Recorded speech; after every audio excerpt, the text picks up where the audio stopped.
Hello and welcome to Dice Punks, a tabletop role-playing podcast where we focus on playing full campaigns in less well-known systems. This week, La Famiglia Galleani prepares to use the information they've gotten from Goliath and Leap Boy to strike at the heart of the cartel's involvement with the creation of the Dreamers.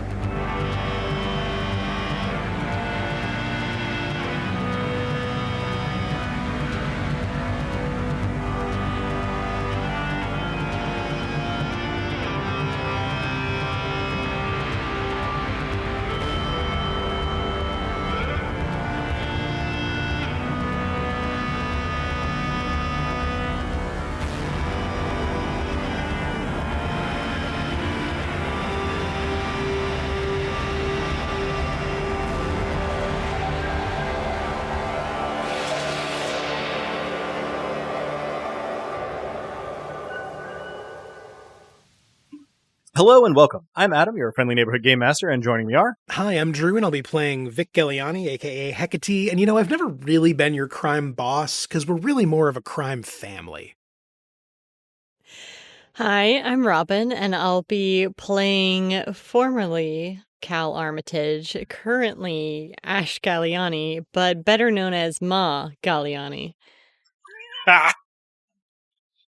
I'm Dez, and I will be playing Luis Galleani, the crime child. Hello, I'm Nick, and I will be continually upstaged by my creative colleagues, and I will also be playing Tyr, an android drone operator with a biological left hand. Marvelous. Shenanigans about the upstaging. Disagree about Yeah, the no, upstaging. your Are stickers you sort of familiar with undermine your you on this statement there. podcast? Yeah. Have you met your last lines that often leave me cackling? Or the fact that you made me laugh so hard we had to start over on the recording. Clearly, you know nothing of your work. I'm not familiar with me. You need to change that. Yeah, you'd like you. Maybe you start with coffee. Thematically Always. appropriate, perhaps, to the ever-changing state of the android formerly known as Ing. But thank you for those introductions. We are, I think it's probably fair to say, entering the final stretch here. However long that stretch ends up being, I think this is probably the last one. So, for probably the last time, let's get right into it with our recap courtesy. So mid-morning Monday, we began discussing how to infiltrate a well-guarded hospital and meet with Leap Boy. In the end, we didn't get me mauled and admitted, and we didn't impersonate a doctor or a maintenance worker, and we didn't bomb the hospital. We didn't have to, since Tyr is now multiple squirrels, among other things, not to be crass about it. Several of him made their way inside and found Leap Boy's room and held up one squirrel hand to squirrel mouth, and another with a burner phone. This, Leap Boy saw soon after awakening from a coma. He did not suffer immediate ego death, nor did he immediately end up back in a coma. No, we gained his tentative trust, and he gave us access to his apartment, where we found his obvious devices ransacked, as well as less obvious backups sewn into a mattress and a listening device. Ash treated the crime scene like a crime scene, while Luis took the opportunity to infiltrate the listeners' systems and to leave them a little malware behind, for good measure, as a treat. We went home to our new home, which is starting to feel something like home, and we found that the data for which Leap Boy's apartment had been ransacked was indeed worth ransacking for. Information that Kovalevi had kept, likely as insurance, about the creation of dreamers, and it seems there's an extremely illegal base, with even illegaler things taking place there, in the artificial mountainside, not too terribly far away. We've toppled a Goliath, Ash said. What's moving a mountain now? Marvelous. Thank you very much. That is indeed where we left off on that quite badass line, which was delivered sometime between the end of, dinner and the onset of bedtime, kept it nebulous. But presumably, there is some scheming to become afoot among our player characters, which I think can begin that evening of March the 2nd and continue on until it starts to become active prep, which, largely the stage that we're in. The point at which we actually start to describe what we're rolling prep for will also be the time at which we will start our sort of mission cycle with things like rolls for economic shock and burden and such. So a little bit of a grace period here at the beginning of the session, but that is looming. I have, I think, 2 cash burning a hole in my pocket. Haru did indeed give you 2 cash. Yeah, this is probably smoke 'em if you got 'em territory, huh? Yeah. I think what I'm going to do is send 1 each to Ali and K and B, saying that it is either a down payment or possibly a payoff, depending on whether they're interested in the next step. Okay.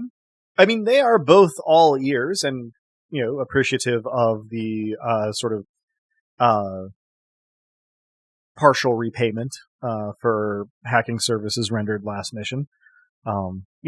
Hackers always in need of cash. Yes. However dear their services may come. And of course, inquire as to what shenaniganry may be afoot. Have you ever wanted to take down the cartel? I guess, are you imagining this as like a 3-way conversation or Probably, yeah. Privately? Okay. For convenience sake, then, let's see. Ali just replies to that with that old gif of that squirrel looking at the camera very quickly and intently. And then K&B goes, I'm trying to think of what a good version of this for Orbit would be. Is it a vacuum outside?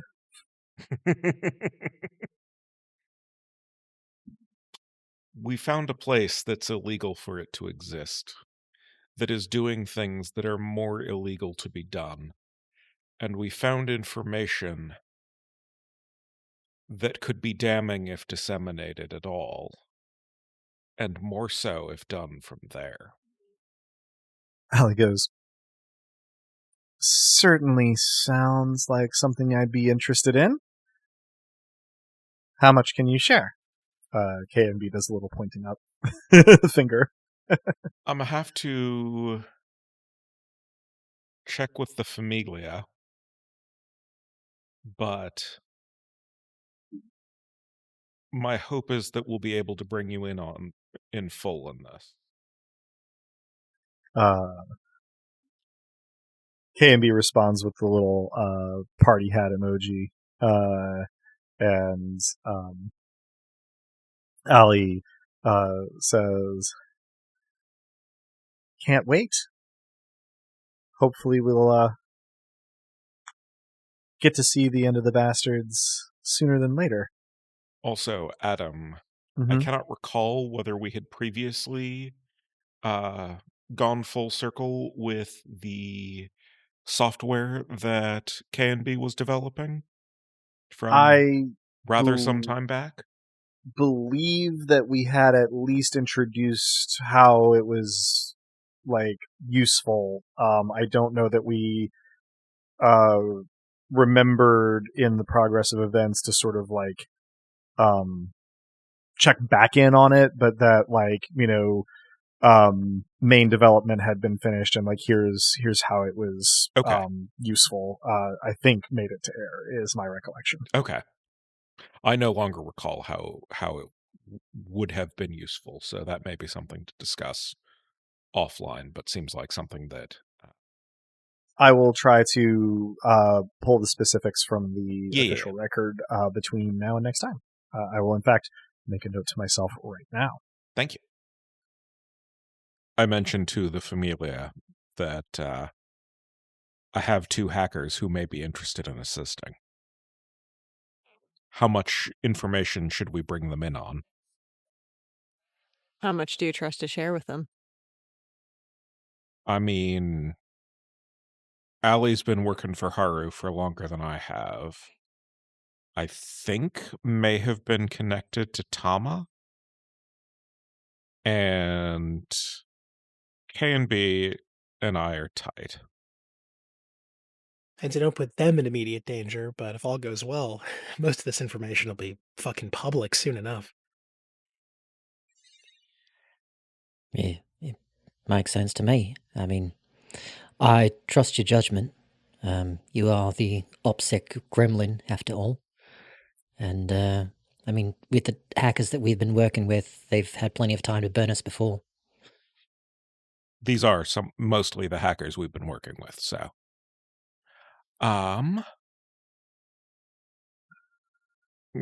We can hand wave that I give them a full read-in, starting with, please work together to construct the most secure conversation space that you can for us to meet in. They get on that.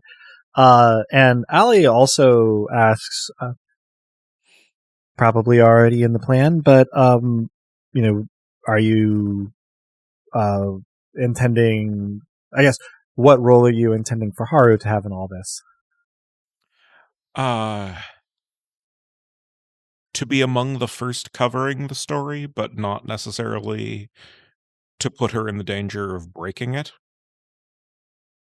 No, it's understandable. In the planning stages, she does have a lot of contacts and a lot of resources, and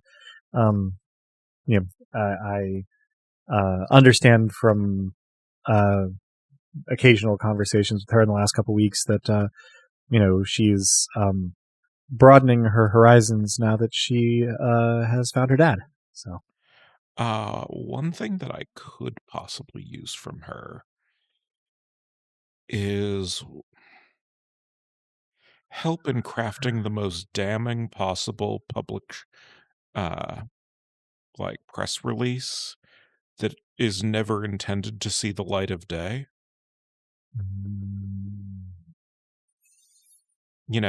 The better to look official in the leak. And that does sound like the sort of thing that Haru might be very well suited to. Anything else in the sort of ongoing briefing, I guess we might even say, of Ali and K&B?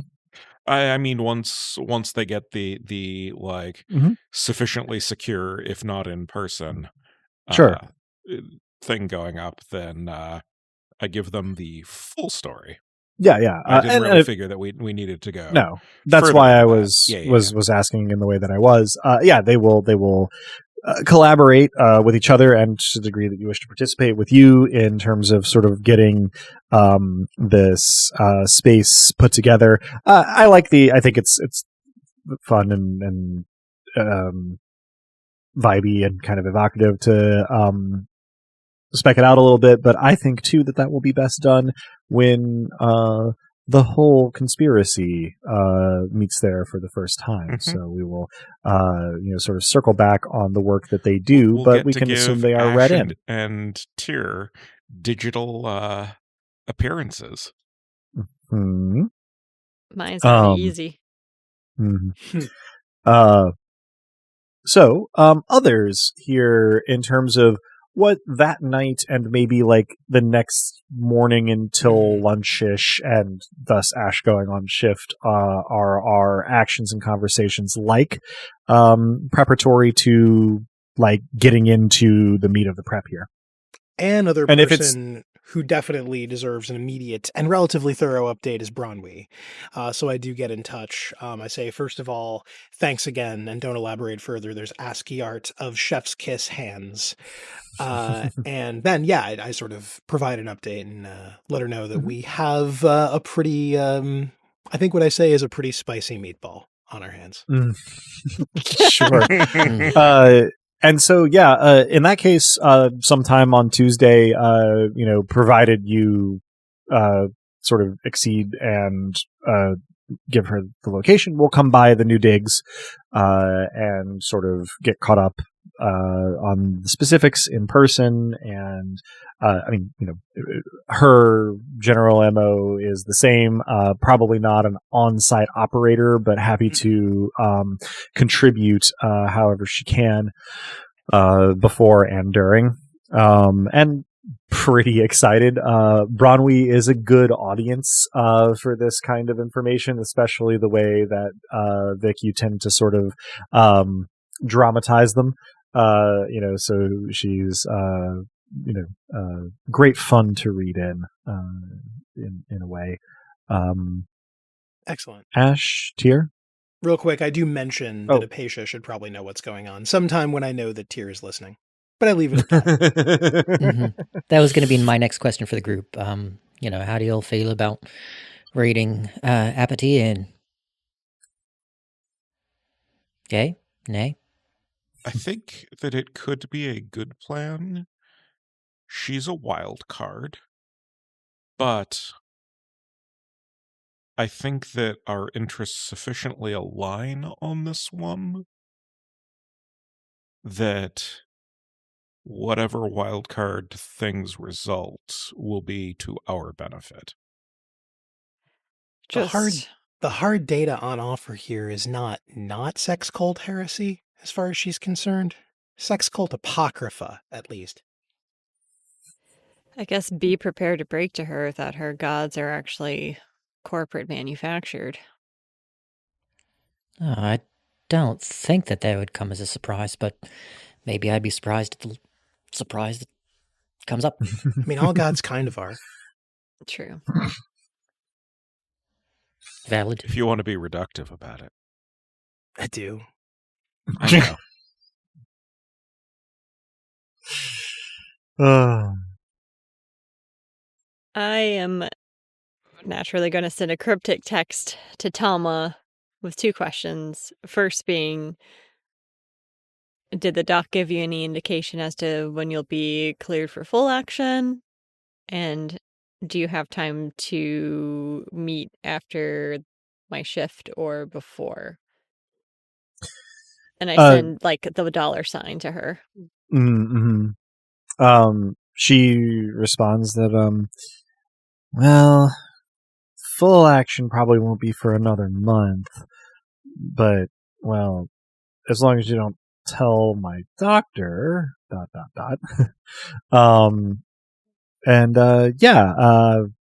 come by after your shift, no problem. $, beer stein, coffee cup. I respond with the thumbs up emoji and the coffee cup. Mm-hmm. And then send Ramirez a text saying, equally cryptically, you were curious about what I would discover. The answer is now everything. The response that you get is not immediate, but it doesn't take the hours or days that you've gotten used to waiting since Ramirez, disappeared during the shutdown of PSS. But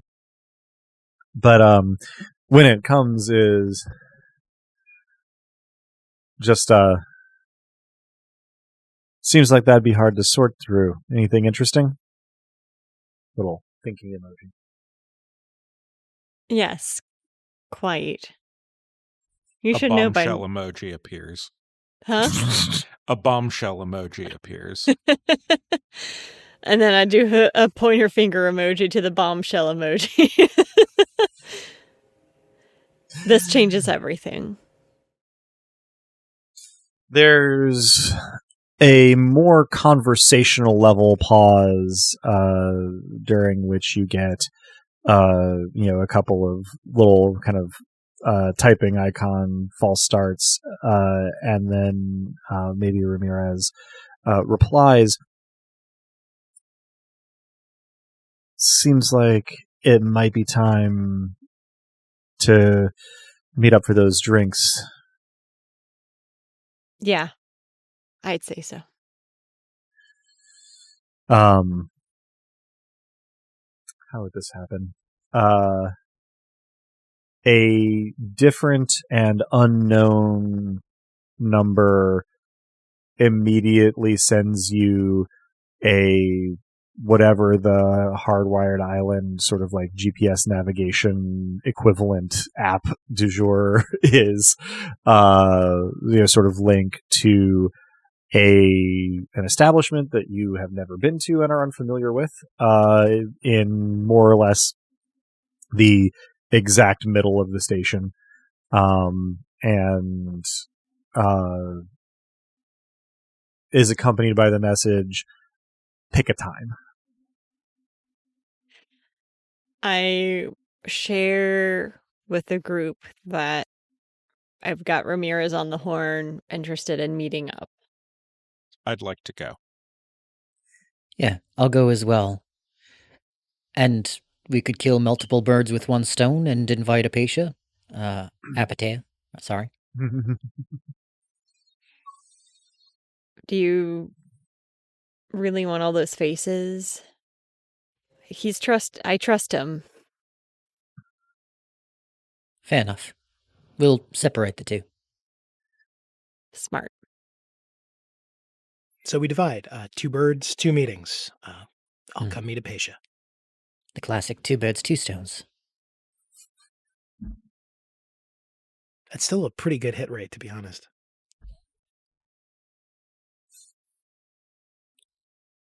All right. Although it sounds like you're using at that point the birds to hit the stones. Well, if it's Tyr. If you're throwing birds, it could be 2 birds, no stones. We're getting off that track. Part out. I'll text Apatia saying, think I know where God was born. You open the ultimate pilgrimage. This is how Tyr flirts. Hang on. I am going to make... Your God was born at Microsoft. I am going to make a roll for Apatia. This is in fact actually like an attribute and specialty roll for her, basically to see whether she responds casually or makes a literary reference. You mean whether she flirts back? Also, I think that we have a strong contender for the episode title there. So I know where God was born. Apatia does immediately text back saying, I'll slouch toward Bethlehem anytime.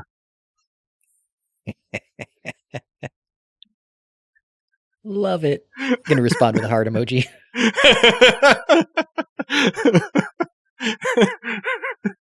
Sorry, she responds to the heart emoji with a gif of a falcon turning in a circle.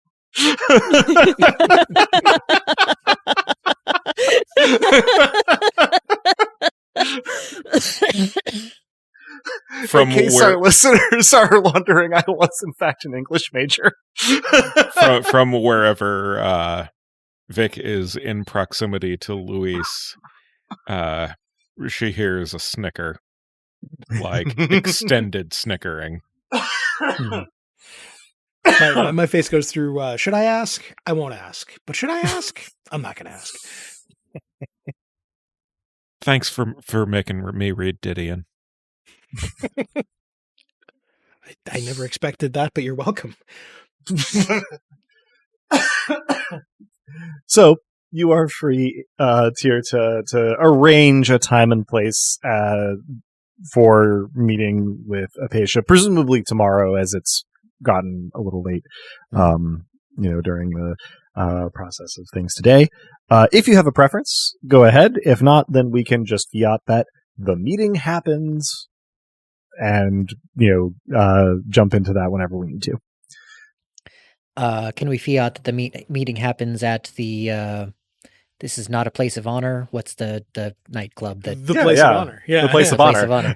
Yeah, we can It is a absolutely plate do of that. honor, Yeah. I am glad that you remembered it, and also that the name caused confusion because it's a dumb name. Making a dumb so joke. Good. This is not a place of honor. Is the smaller venue next door. Right. Like in the French Quarter, there's the dungeon, and then there's in front of the dungeon, Exactly. which has actually been renamed like 8 times. I think last time I was there was the Toulouse Street Dive Bar. In any case, if there's anything else before bed, now is the time. Otherwise, we will wake tomorrow with our economic shock rolls. I sleep fitfully and dream of economic shock. Androids dream of you're this just as like well. me for real. Androids dream of electric economic shock. Wake up in the morning with a bottle of economic shock. Everyone dreams about a unicorn for some reason. It'll become clear later. The worst part of waking up is economic shock in your cup. That is the worst part of waking up. Yeah. I can't believe it's not economic shock. Now I'm imagining Ing trying to do Fabio hair gestures. Somewhere Ing is cultivating hair. So hand has been replaced with scalp.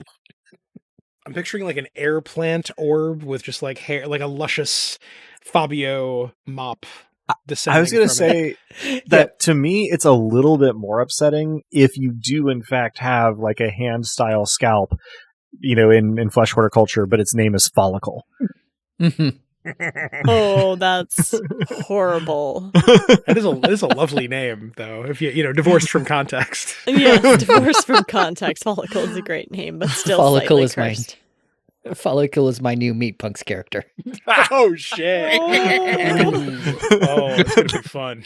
I was going to say a large part of the point of a Meat Punk's character is to be immediately and viscerally upsetting, so you've got a head start. Mhm. Yes. What We if haven't cousin had it? And you've got stiff competition from the It's rest true. of us on It's that. true. But cousin it as a meat punk is Yeah. definitely, I was going to say we haven't had any that are upsetting hair. That's true. Hair is Hair raising. not Yeah. focused. Uh-huh. Yeah, my hair is not risen. No, it's mostly been like sinew, innards, bones, and lips. That was a ringtone right there. Okay, we should probably get back on track. Sinew, innards, bones and lips, bones and lips. If you would like these ringtones, please become a patron. We have a Patreon. If you join Beautiful. If you join the sinews, bones, and lips tier, then you'll get The thing is that Den would. Time for me to switch to my new bottle of 100 proof whiskey. Yep. pissed. Say nothing and drink to forget. All right. So, everyone sleeps however soundly or fitfully you decide that you sleep, dreaming of whatever you decide you dream about. But in the morning, unbeknownst to your characters in, sort of the situation of the game, but certainly known to them in the events of the station, parentheses ongoing, you must roll 2d6 plus your burden of 2, since we are averaging together for rooming together, for economic shock. Try to roll a 12 or less. I rolled a 12 or less is the good news. Yes. Mhm. Specifically, the dice show a 3 and a 1. Oh, I rolled the same thing. Now, that's eerie and interesting, but also you do not have a full body prosthetic, so this does not trigger dysphoria in you the way that it does in me. We were talking off mic or on the peaks, I forget which, about how this would be narratively interesting, but quite inconvenient. So the deal is, for the duration of this final mission, Because of dysphoria, all social roles are at a disadvantage for me unless I spend prep. So we'll see how much that actually comes up. But on the plus side, I do not suffer economic shock. Yeah. And make a note of it so that we'll both remember. All right. I got a 1 and a 5, so Okay. Seems like you're all right. I've got a 10 on the dice total, 6 and 4. Okay, well, you come in at a 12, aka the highest roll you can have that does not trigger an economic shock. So, not entirely unscathed, but almost entirely unscathed. Only a skosh scathed at this time. Shave. We'll say whatever dreams I had, I do wake up feeling weird about my new body in a way that I can't quite account for. Yeah, the I think early Tuesday morning manifestation of this is like you keep bonking into stuff and maybe have a little trouble like holding your coffee mug or rough equivalent in a way that feels natural. We'll see how it expresses itself. I keep juicing the there. Italian filter all the way to the top to swear. I turn it down when I realize I might be saying slurs without knowing it.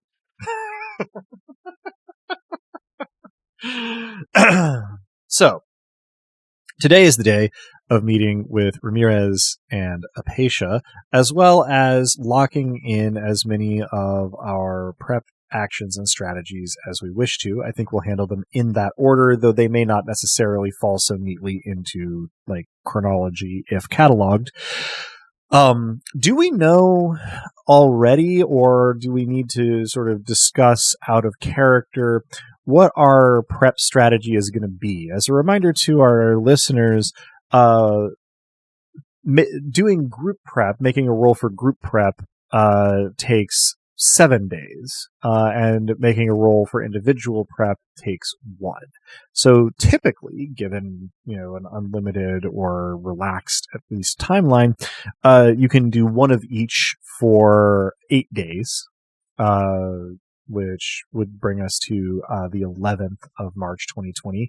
But we don't, as far as us know currently, have a hard timeline on this. So you could take more than one round of either or both, and so you don't have to decide that right this instant. But I was wondering if you had any thoughts on it that I might benefit from knowing about. Yeah, this is not to fiat one way or another, but as a reminder, I do have Team Mom. So my first group prep only takes a day. Oh, good point. I would suggest we take our time with this one because it seems to me we still have some honing in on the exact nature of the mission to do. Obviously, we want to leak the information, but what we actually do or choose I to have some strong thoughts on that. This might be a good time for them then before we start talking to collaborators. One, you have a suggestion? We issue a press release from Asano, from their servers, with all of this information worded in their style of issuing pressers.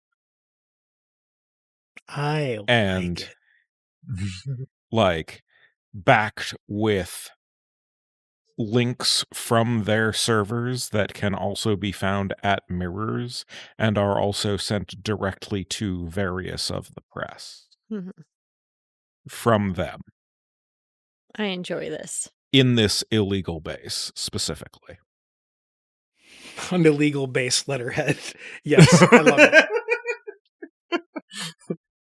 Warmest regards from the volcano we doctor layer. Up the letterhead to offer up an address for where it might be. No, you're speaking pure poetry right now. This is perfect. What's the aim of the disclosure? It is damning that this base exists, that they have a hand in the creation of dreamers, the nature of what dreamers were intended to be, and they have ties to a number of the other cartel corporations. This was hushed up by Goliath, and, assorted lower rungs of the security ladder on the station, and we pose as them from their servers, admitting all of this in a way that they will not be able to retract. I or would cover also, up. as just sort of like a voice outside of the in-character conversation, point out that like this would also function as broader confirmation of the existence of dreamers, as well as an explanation of their nature. And remember, these are, autonomous machines that have done kidnappings and like violence, to station residents, which could also be, leveraged once their existence was confirmed to the broader public. Not again to derail the ongoing. No, not at all. And I think, in fact, thank you. We could actually use that as part of an advertising or an advertisement. Indeed. Now, just putting this out there, but what do you think the impact of a bad denial would be? I guess I'm concerned that a disclosure, allegedly from Asano, could be the spun into a corporate transparency and, forgive us kind of a thing. Whereas a bad denial... The degree to which this is illegal would be very hard for them to avoid. The degree to which there has been a great deal of harm done as a result of all of this in the name of explicitly creating a slave race, which would allow a callback to, and this is what androids were intended to be before we gave them some rights, before they fought for some rights and achieved them. With the heavy implication, of course, that they'd like very much for everybody to be in that category. Of course. All right. So kind of set this up as a disclosure and get some buzz going and some kind of offensiveness, and then follow that up by a disclosure of even more files once we are able to breach the facility. Oh, this would be sent from the facility. Oh, I see. Yeah. Yeah. No, absolutely. Yeah, I'm on board. We're all people of the world. We're all very online. We know half this shit, but a lot of people don't think dreamers exist, or they're not sure. A lot of people don't think the cartel exists. Or, that it's not really a cartel. There's something about, I don't know, honesty, coming with receipts that might, it's not the whole picture, but it couldn't hurt. Or, it could certainly blow open an investigation. It would be a bare minimum really inconvenient. Yeah. At a minimum, it would hopefully force them to temper their hopes for the upcoming election. Yes, but we should also be prepared for retaliation. We know who they have in their back pocket, what that could mean for general civilians that start to protest them. We would need to disclose a great deal of that as well. Now, this is a bit of a pipe dream, but I don't suppose there's a way that we could set up the head of Atlas as the fall person? Kind of distraction from the recent fiasco. Goliath, sorry, not Atlas. This will be coming from Asano. We can tie Goliath to them, particularly with the things that we had on... we got stuff off Barlow's phone, yeah, Adam? Them testing dreamers. Yeah. That was from Goliath's systems. Okay. Presumably Barlow's terminal, that you didn't have that confirmation while you were looking at the spread out of the files tier. Yeah, no, that makes sense. I guess I was thinking in terms of, once we get into the facility, assuming that we're successful, they will be hunting for us with all of their resources, and we may be able to stay a step ahead, but maybe not. It would be nice if there was a patsy that we didn't care so much about, but... yeah, I mean... I think those of us who appear are going to have to possibly undergo further modification, which, I won't appear I will appear digitally different than other than as I am. Cal will have, not Cal, Ash, excuse me. Ash will have holographic projection armor. Hopefully, some amount of your chassis may be modifiable. And Vic, you may end up needing to lose the hand on your face. Be a shame, but, I'm sort of used to unexpected modifications at this point. Here's what I think. We don't just want one big juicy press release. We build in the denial. We don't need all of this stuff to check out. We just need the girls to be fighting. Throw Goliath under the bus, throw whatever. The more drama between the cartels, the better. And if they think this is a power play between them, all the better. They'll still be hunting for us, of course, but maybe the full force will come down on who they think sent us. I like. Do your we have thinking then there. any ability to get into Goliath systems again? Or no? Not with the kind of access you had while using one of their devices to access their intranet. But Okay. I would say that, the maximum success from outside their network would get you a little bit more than it would have before you had familiarity with their systems from the inside. That does assume perhaps that the last 2 weeks they have not been making cybersecurity or sort of systems changes or upgrades a priority. If they have done that, then no real advantage confers. But also, given what you saw of their information security ecosystem while you were there, you're skeptical that they will have done as much as Also, they should have. what was the result of our blowing up their power generator? I don't think you really know. They haven't been forthcoming. You'd have to have, sort of observe kind of close up. Is there any see. visual impact to the building from cameras pointed at it? No. Okay. Whatever destruction was wrought was not visible above ground. Tragic.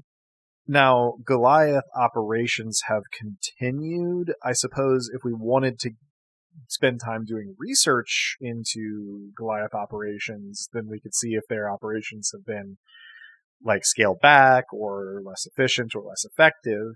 But without having done so, the answer is not just kind of out there for the taking. I think my suggestion is that we have Allie, whose specialty is boring holes into systems, be the one to issue the Goliath denial in a way that then finger points to others that we perhaps have less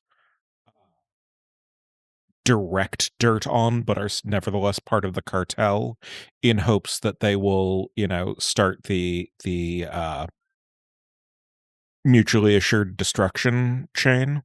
Okay. IMX would be a good pick for that, since they and Goliath were in competition for the PSS contract. Yeah, I was thinking more like proper cartel corps. So moving out of the security realm. Adam, you were going to say something. Sorry. I was just going to say, IMX has been angling to become part of the cartel for a while, but they are not properly within it, just as a kind of reminder of IMX's position to our listeners. Yeah, they are one step below the AAA megacorps, to use Shadowrun language. Oh, let's make sure they get trampled too. Oh, of course. Now is probably a good time to take the Ramirez and Apacia meetings in turn.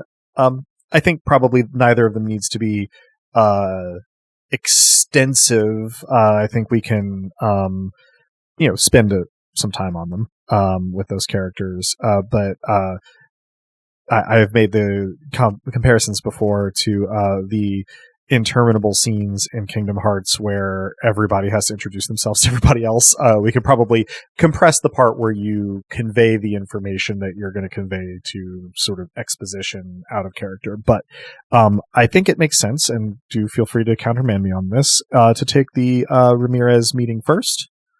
Yeah. So that's definitely Ash, and Luis was going on that one too. Okay. So that one requires probably it's a early afternoon appointment mid station, which probably means that given what I know of Luis's schedule, Luis, you have to wake up earlier than you'd like, which is to say hours after most everybody else has awoken, in order to get there. And the venue chosen is an extremely nondescript kind of bar and grill restaurant. Think like non-chain Applebee's, with, I guess, fewer sleds nailed to the wall. But the vibe is about that. They are currently advertising on a relatively cheaply made sign that screams "graphic design is my passion" in their front window. Sort of deal on fruit flavored martinis of various fruits for what passes for cheaper than usual. But the vibe is more of a beer place overall, because otherwise you might have to suffer the fruit flavored martinis. So yeah, the two of you, approach, and Ash, you will note relatively quickly that it is not just that this place is not crowded; it appears to have been reserved. Not terribly surprising. Mm-hmm. Let me take the lead on this, and if you prefer to hover in the periphery, that'd be understandable. I think I'd like to meet this guy. All right.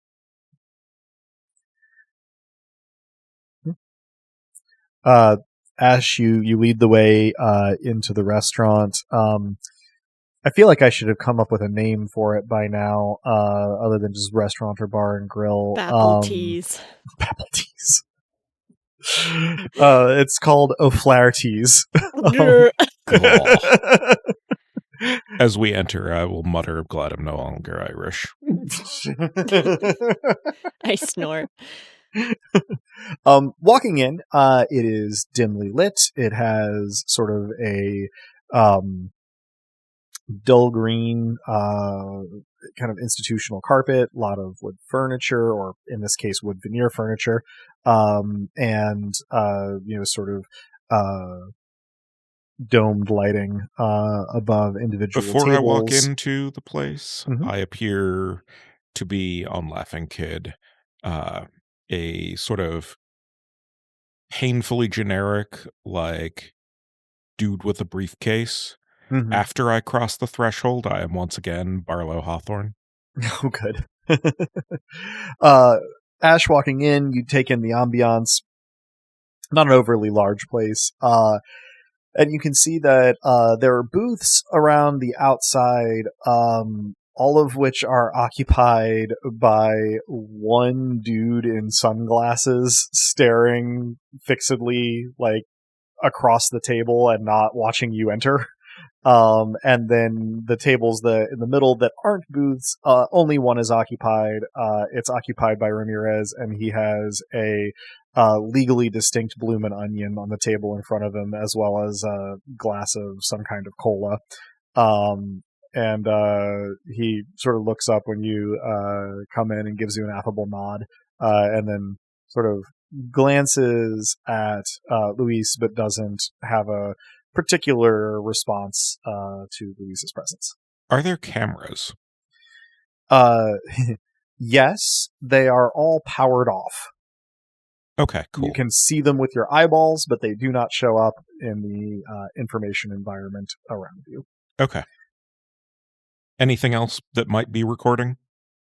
Nothing that is detectable by, sort of your normal scans of places. It is not impossible that Ramirez or the guys in the booths have something that might record you visually or audio, but if so, then it is like not detectable on Right, network. then it's the fact of it is its own problem.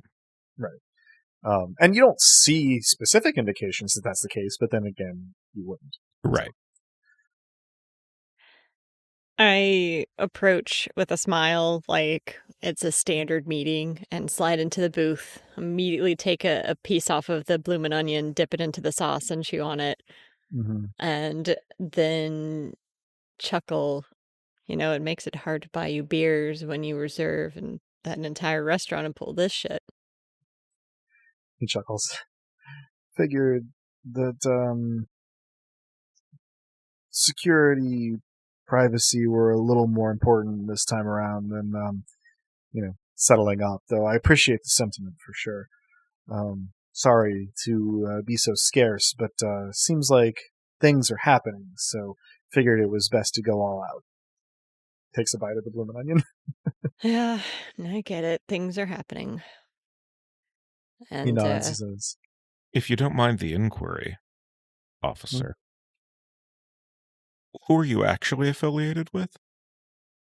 He goes, well, as it happens, I do mind the inquiry. Not offense taken, but not a question I can answer.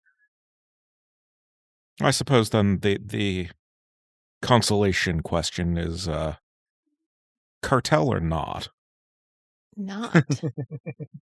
He chuckles. He goes, it is the most important question, and not. Decidedly not. We don't have anybody tending bar, but the taps are still open. So I'm going to grab myself a beer. Do you want anything other than water? You know what? Do you know if they have Heineken Zero? I'll check. If they do, grab you that. If not, water, cola. We got the drink fountain too, and he gestures to include Luis in this as well. I'll have a Shirley Temple. Nice. I'll have whatever's most caffeinated. He nods. He busies himself at the sort of drink station near the kitchen for a moment, and comes back with the non-alcoholic beer and the station's version of like a Mountain Dew Code Red for Luis, and slides him and goes, there's some food, I had them kind of leave in the back as well, but I figure we can get to that in a minute. We got our appetizer, and gestures at the like 2/3 of an onion still left, and says, I'm picking away at it already. Yeah, sure. I think everybody is. He says, I'm vaguely aware of the kid here, but I don't want to be rude. You can call me Vector Ramirez. Who do I have the pleasure of speaking to? Matchstick. Oh, okay. I always thought Matchstick was on the younger side. Some of my coworkers disagreed, but glad to know I was right. You're good. Thank you. And if you wouldn't mind keeping his age confidential. He waves a hand casually, goes, oh, there's no betting pool or anything. Keeping information to myself is part of the reason why I'm still in this business. And plus, this is probably the last time I'm introducing myself as Matchstick, so Yeah, well, the legend lives on. Indeed, until I cut it short. I think you could. So, not to cut down too far on the pleasantries, but a couple of things. We don't know what's going on with the weather. But that downpour yesterday in downtown, not on the schedule. Thunder, we can identify with some calculations after the fact where it originated from, but either end of the station, sporadic, long gaps in between, not sure what's causing it. Certainly not official station infrastructure, so something weird's going on there. Now, what information are you willing to share in terms of the big thing? Well, about the weather. Not to make a small talk or anything, but prevailing theory is that it's the dreamers. Oh, bold statement. Yeah, but you and I think both know at this point that the boogeyman, Bigfoot, is real in this station. Always been a big fan of the hide behind myself. Oh, I know. The big thing in particular, I may need some assurances on, and I'll let the kids speak for themselves on anything that, by their perception, I gloss over. But we are planning to make a strategic press release about it that should cause a good degree of infighting amongst the cartel. He snorts at the phrase press release, but doesn't interrupt you otherwise. As one of our colleagues put it, the girls are going to be fine. All right. Okay. Well, I mean, welcome development if you can pull it off. But it's hard to imagine the kind of press release that could have the effect you described. That said, you bringing up the dreamers doing the thunder before that makes me think some things. And I don't know, it could work. I don't want to promise help I can't give, but I want to give the help that I can. That makes sense. Thing is, this, he gestures around to the restaurant and to the people in the booths and says, this is me kind of taking what I think the kids are calling a YOLO.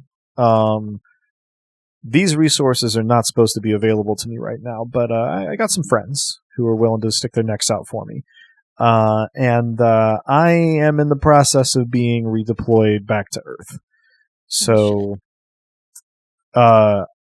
my help might be a little limited, and it's going to be a hell of a lot more limited in 2 weeks. They're sending me back on the Ides. Well, that gives us a bit of a time frame. Well,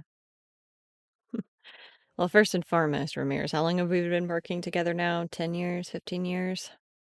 You know, time is an illusion, but it's been a while for sure. Yeah. You need to know that you're the closest thing to a damn good partner I've ever had in my career. When they make a buddy cop film about us, you'll obviously be the good cop, but I appreciate you, brother. Likewise, you know, my line of work, we laugh at cops a lot, but, you know, never had much to laugh at. If we're gonna have cops, I wish more of them were like you. So I'm happy to help how I can. I appreciate that, but I can't agree with that sentiment. At any rate, here's the deal. I'm all ears. I read Ramirez in. Yeah. He listens raptly, asks a couple of questions here and there, finishes 2 beers, in the time it takes to sort of talk him through it. And by the end, he has trouble deciding whether he wants to look very serious and solemn or crack up laughing. His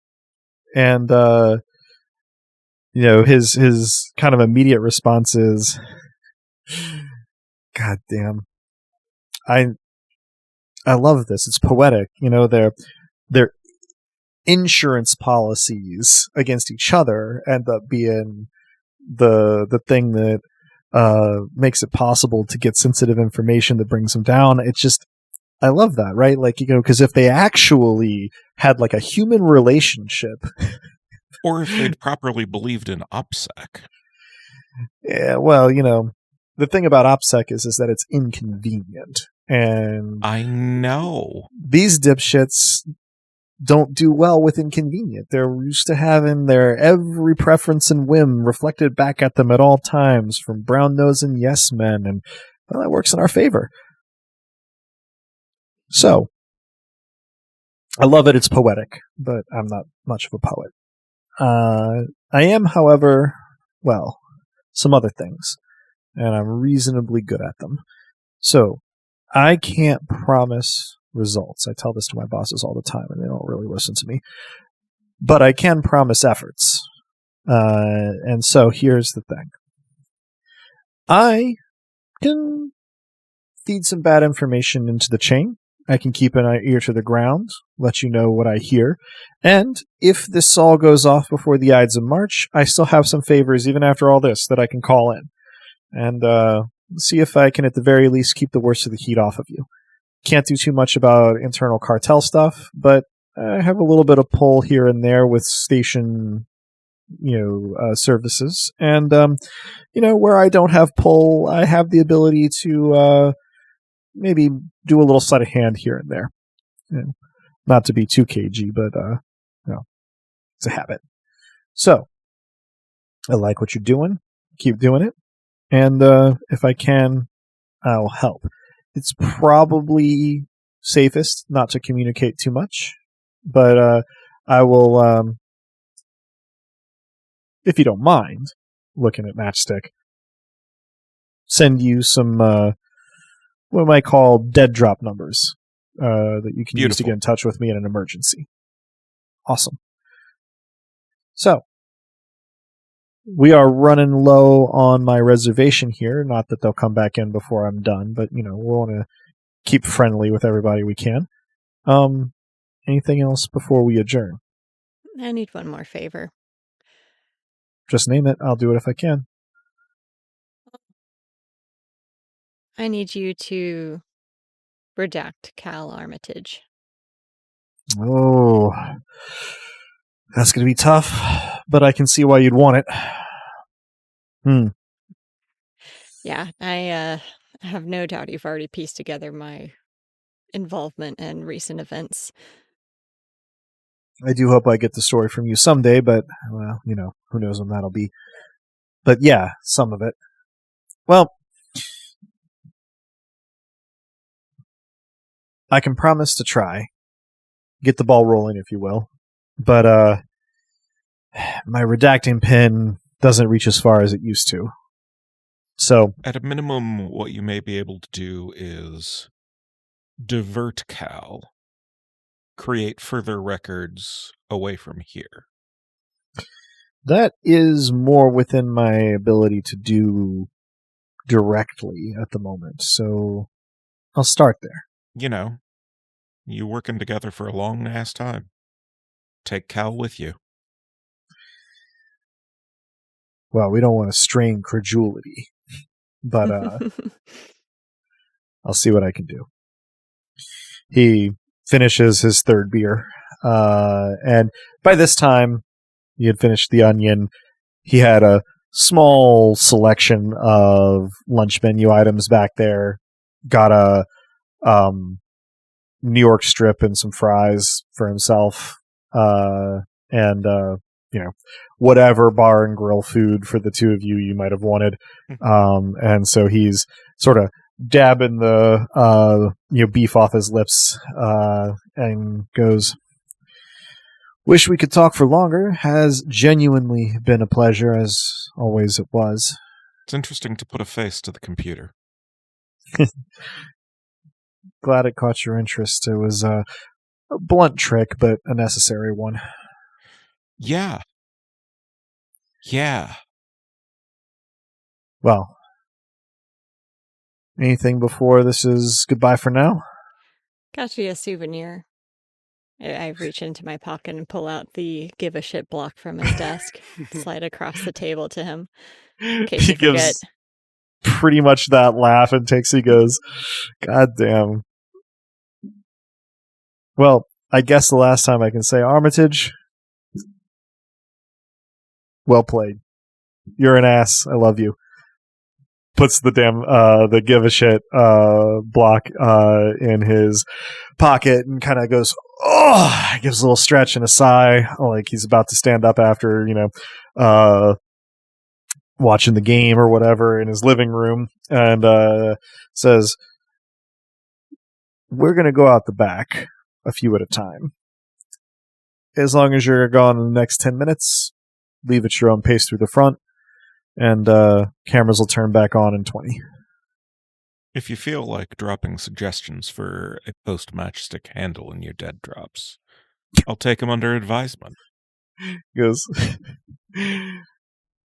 I think professional discipline, ingrained habits are going to prevent me from using dead drops that way, but, if I sit bolt upright in the middle of the night with an idea too good to let go, I'll keep that in mind. He sort of gives you a little mock salute, looks at Ash and goes, till next time.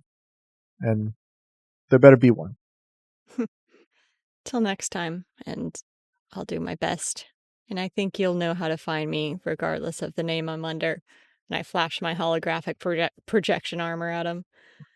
He gives you a smile and a nod, and then as he's walking out says, sorry I had to burn the family's contact too, but I'll tell him you send your regards. Please do. I will return his salute before he goes. And then, he walks towards the doors in the back, and as he swings them open, almost at the same moment, all the guys at the booths get up and start filing that direction, although they stop and go through the door into the kitchen at irregular intervals after that. Seems to have been planned ahead of time. Spooks. Mm-hmm.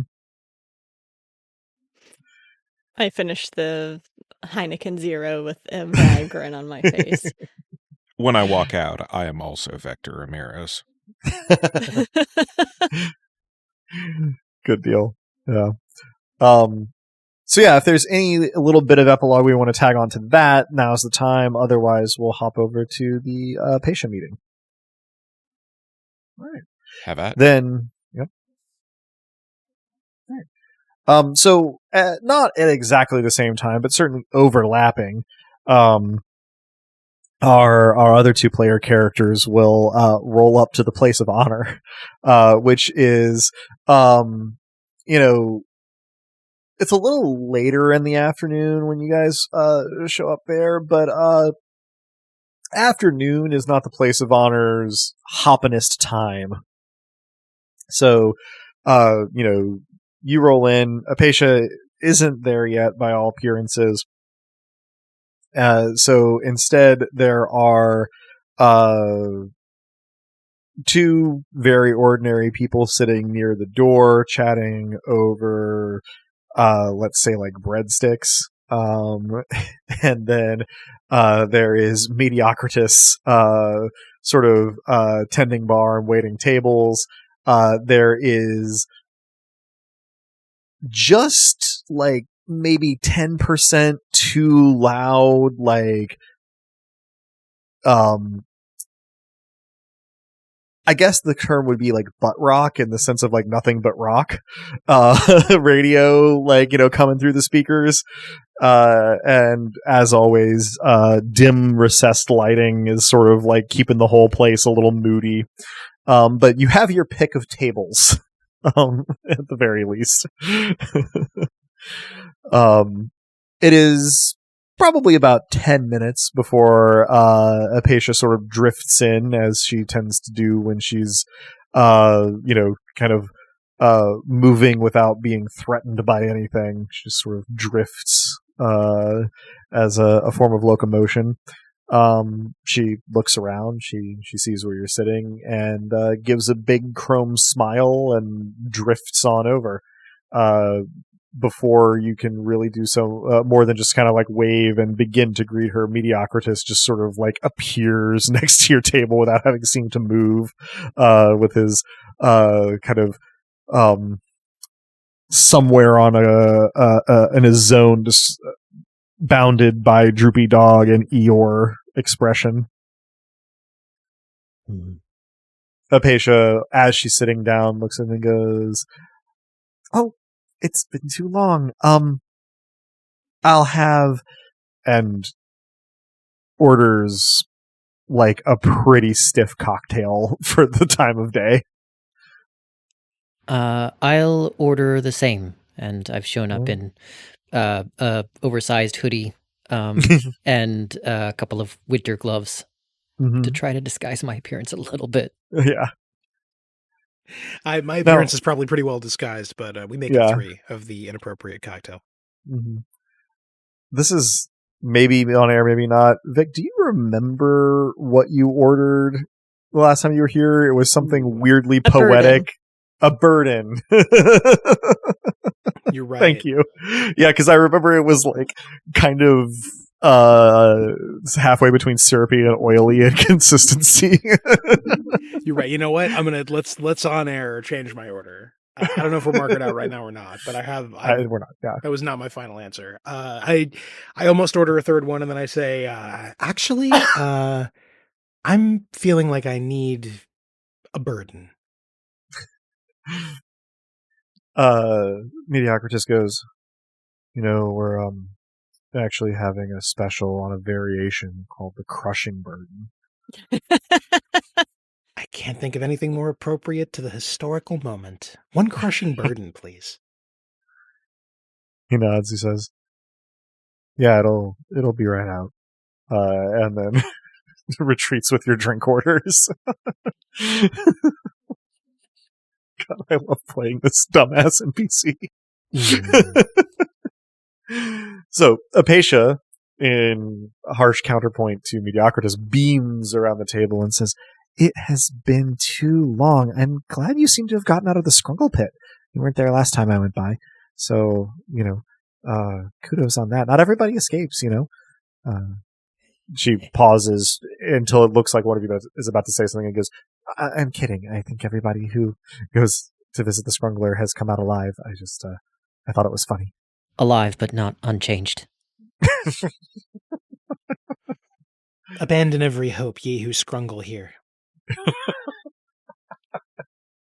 Just, oh, that's good. I'm going to tell the Scrungler that one. Well, I'll have somebody else send it along. That might be wise. How have you been? Well, mostly fine. And she gestures to everything on the back of her head and neck, has been acting up a little more lately. I've been kind of in and out of augmentation, workshops and garages, trying to figure out, but of course it's, Dreamer Tech. So, but, when that's not happening, it's been, exciting times, really. The weather. Oh, the weather.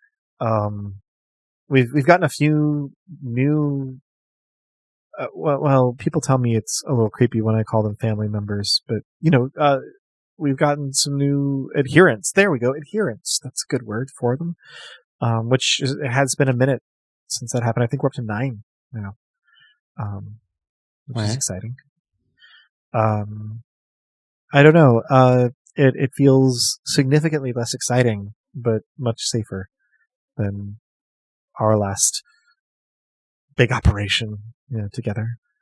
At this point, your drinks arrive. Mediocritus says, "Enjoy," or whatever, as he puts them down. Thanks, or whatever. He nods solemnly and bustles back off. He brings more breadsticks to the only other people in the place at the moment. Apatia takes a slow sip of her drink, I'm gonna rule that this is a menu cocktail called a brick. And she takes a slow sip of it and goes, when I first discovered this place, I was, well, underage, but I had a fake ID. And I would drink 3 of these in a night and lose the next 24 hours. It was exciting, but I'm not sorry that it's in the past. I take a sip of mine. Can't share the effect, but I can share the taste. It's interesting. It actually is a little bit familiar, too, from vague memories of the bad old days. It reminds you of engine degreaser. Mm.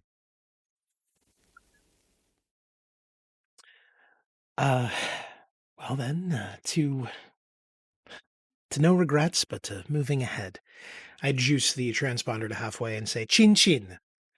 What does a crushing burden taste like? So, a crushing burden seems to be essentially the same as a burden, but perhaps with gelatin added into it. It is not quite the consistency of Jell-O, but it is closer than you would like. I try to take a sip and then feel for a moment that time has slowed, and then sort of...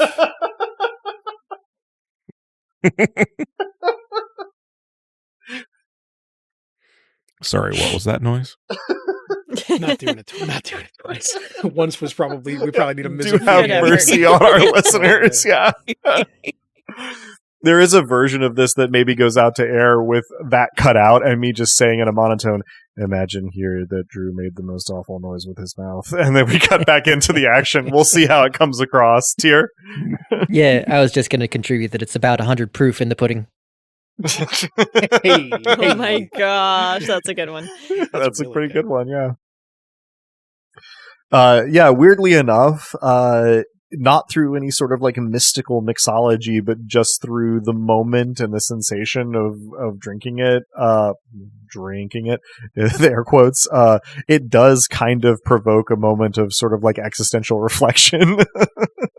Yeah, I would imagine so.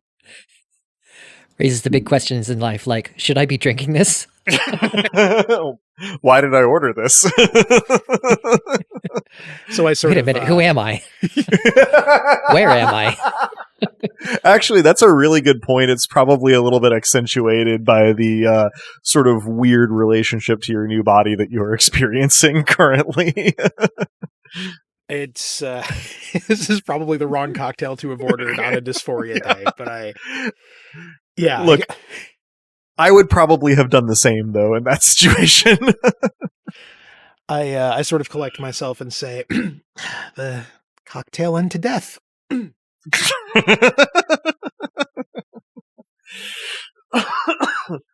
Apatia goes, "Oh, I hope it's not that bad. I mean, I know it's bad, but I hope it's not that bad." No. I mean, it's a long journey to where we're ending up.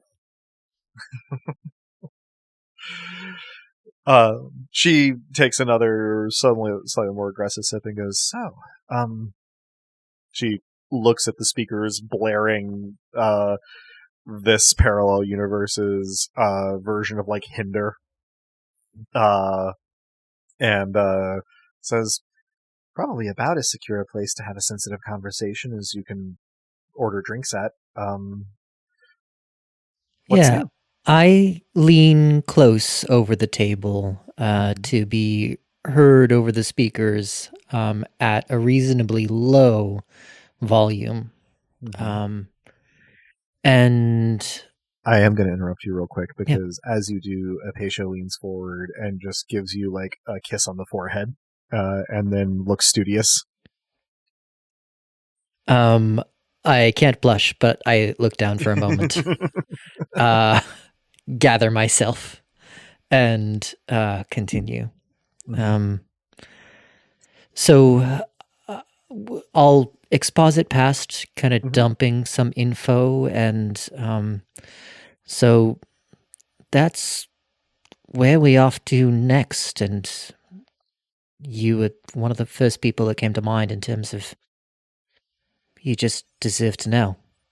You're welcome to come with us as far as I'm concerned. I recognize that you've just said that the side effects to augmentation are acting up, and I'm not sure if that's going to get better or worse in this facility. But I don't know. You deserve to know. I know how important all of this is to you.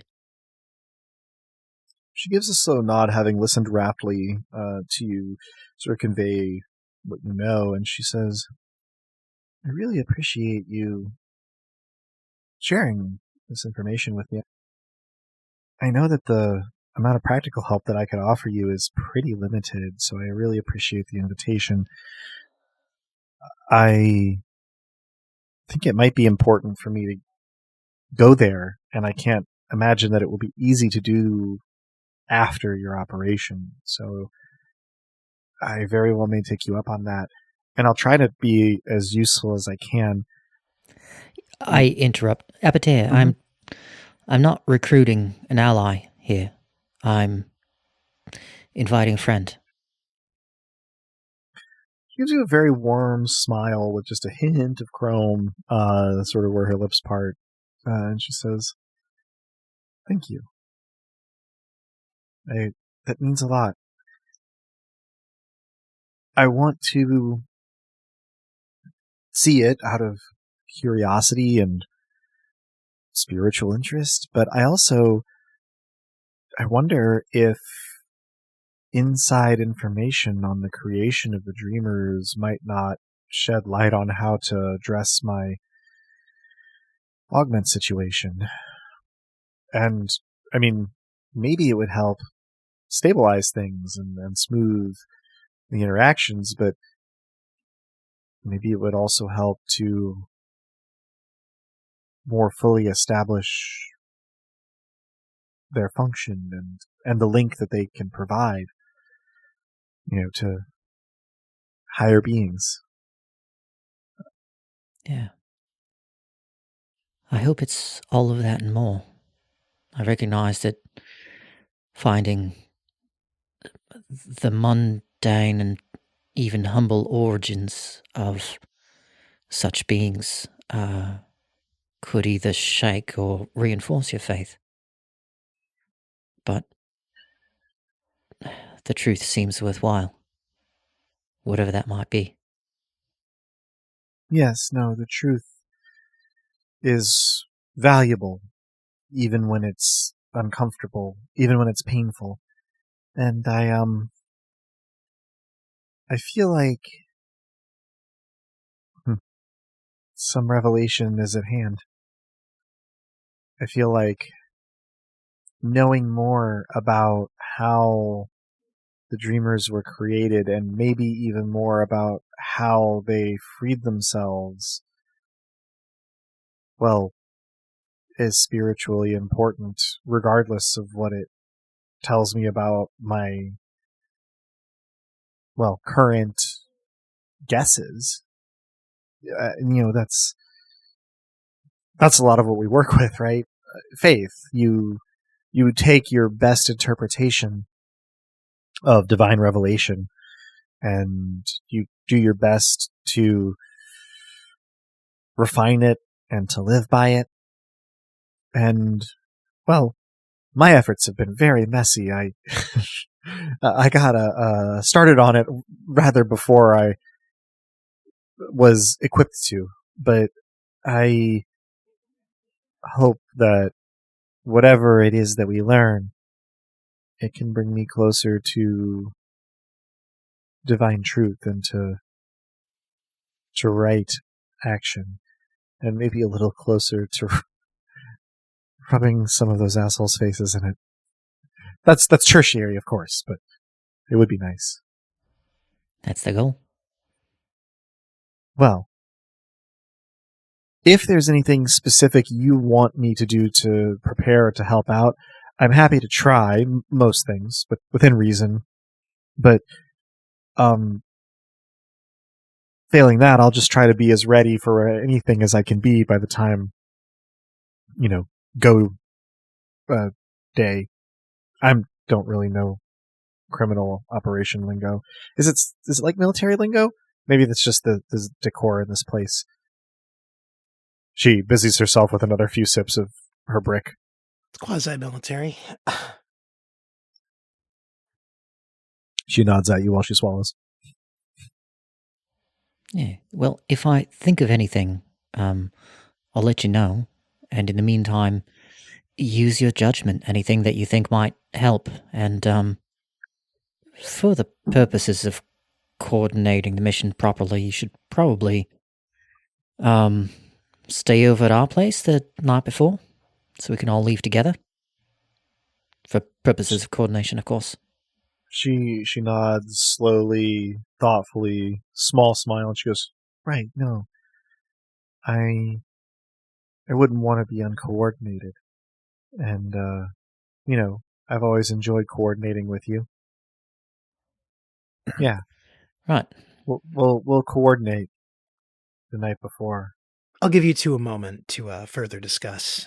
Alla faccia Cici e vuole male. Apatia goes, "Yeah, no, of course." Having obviously not understood the Italian. I'm up from the table. I'm taking the drink back and holding it upside down as I walk and seeing if it starts to... It starts to slide, but slowly.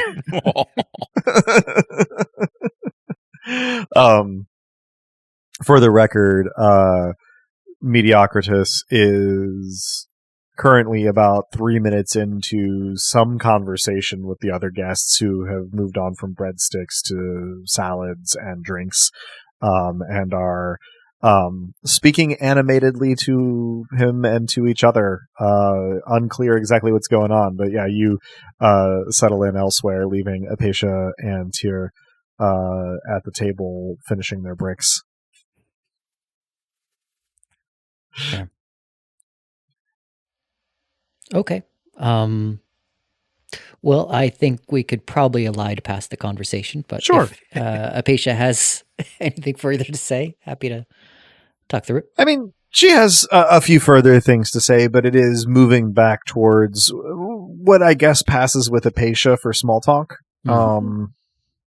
which is often coterminous with both like relatively sort of niche and specific like religious or theological or spiritual discussion, and also often coterminous with like nerdy flirting.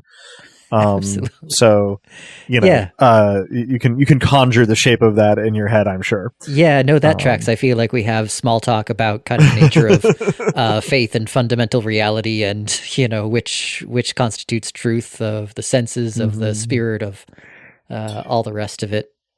Yeah. You I think have the shape of it, and so you know that lasts until Vic manages to get the last clinging bits of gelatin infused beverage out of the glass. At some point I run into Mediocritus. I make it clear we don't need anything else, but I say, you know, whoever names these has a real talent. He goes, "I doubt it." It's an in-character laugh. Yeah. I've just chosen my high point of the episode. the pause before his comment was in character too. Yep. So at length the party breaks up. I'll actually rule, since we started a little later in the afternoon there, that the party breaks up at around about the time that the sort of clientele picks up, moving into the late afternoon, early evening. You know, and it sort of starts to be, you know, a bar and a venue, at least as much as, you know, sort of like a kind of awkward lunch place. And so at length, you know, Apatia gets up to depart, and gives little sort of like European like cheek kisses to either side of both of you, which I don't think she's done before. It just, seems to be the energy of the moment here, and then drifts on out of the place of honor, leaving Vic and Tyr to make their own way. It's really for the best that you didn't try that drink. I feel like you would have regretted having a stomach. It seemed like a good conversation, though. Yeah, I think so. So is, I don't know, she's just fascinating. She feels similarly about you, I think. I slapped Tyr on the back, let's say, as we're walking into the shared space. Mm-hmm. Yeah, you'll be coming back a little bit later than the other two, but at about the time that you make your way, sort of into the non-hallway space, there is another more clap than rumble this time of thunder, and then a sudden downpour begins. I'm hoping we're back before then. Yes, you were already back by the time they got back, was what I was fantastic. attempting to have communicated in all of that. I entered the room grandly in sort of it's a dark and stormy night fashion. I haven't established that I'm wearing a skirt, but I am, and I swish it as I enter the room. And rain goes everywhere.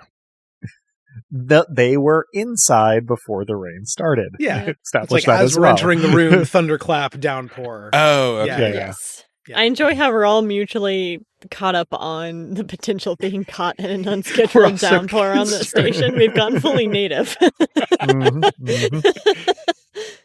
The worst thing that can happen is coming home wet. Yeah. So We weren't caught up It's in the not like rainstorm, anybody carries an umbrella or wears a raincoat. It's not really necessary over 90% of the time.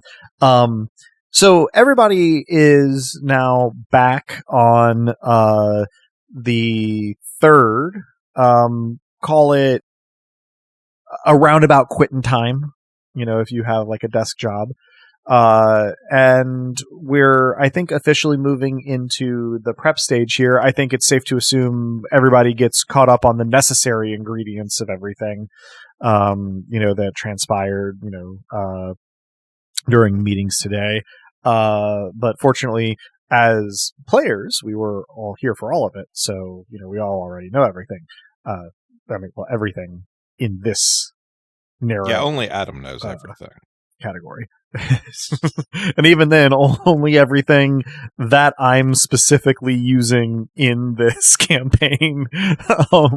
Very little else outside of that. But I think that means that we can probably start to plan and begin to roll for our prep. So we don't need to do scenes for these unless we really want to, in which case that's fine and good. But we do need to settle on, ability and specialty combinations for each of personal and group prep as far as we are, doing those things. And if any acquire asset is going on, then that can be part of this as well. I find that this is easy to take just kind of in intro order, since it needs to happen in an order because of the way that time works. But if it makes sense to go in a different order, or if anybody needs a little more time to consider, then I'm fine with that as well. Otherwise, perhaps Vic? Yeah, one thing I want to establish, this could be table talk or an in-character conversation, but how much money do we have? How much cash, I should say. Goose egg? Okay. Unless even if I can crack into the stuff that Cal has been saving, I don't think that's much. Yeah, embezzling from the frontispiece is no longer an option for what I consider obvious reasons. I believe that whatever cash we had on hand already is spoken for. The safe does have some cash in it. We can, I think, have no trouble getting into the safe. But I may rule that sort of turning the contents of the safe into usable, fungible cash could be a portion of a prep action or could be available for acquire asset. The reason for our listeners that I am being a little bit sort of like squishy around all of that is just that the actual amount in the safe kind of extends beyond the bounds of the campaign. So for mechanical balance, there's, I believe, the one cash during the course of the campaign that went into it that is available regardless, as soon as you open it. But, if we want to have there be a little bit more there, then I'm sort of making that a little bit more contingent on some kind of a roll, in which case, there can be more. If I am incorrect about the amount, please do let me know. Fair. The reason I was asking was I have some abilities to, argue down the prices of assets using the Fixer network, but for acquire asset, the minimum price of anything is 1.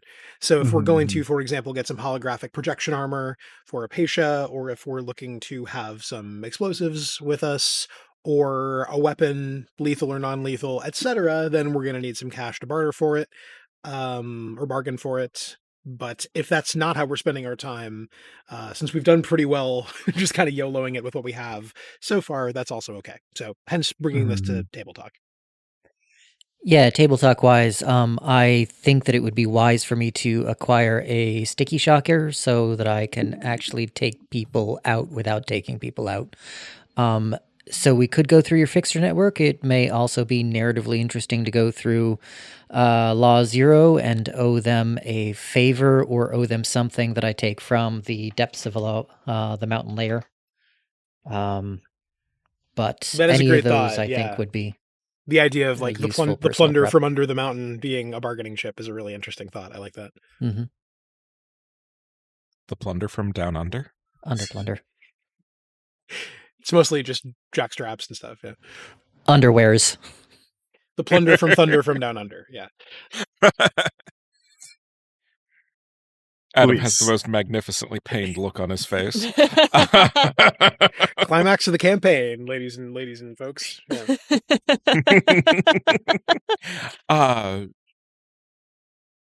One, I'm going to need to talk to Haru, but 2, in terms of asset stuff, it may be useful if we can just see if there exists on the market a Goliath Shard card that we can just hand to Allie and say, go fucking nuts. So I'm hearing shard card, sticky shocker, holographic projection armor, 3 objects we might try to acquire.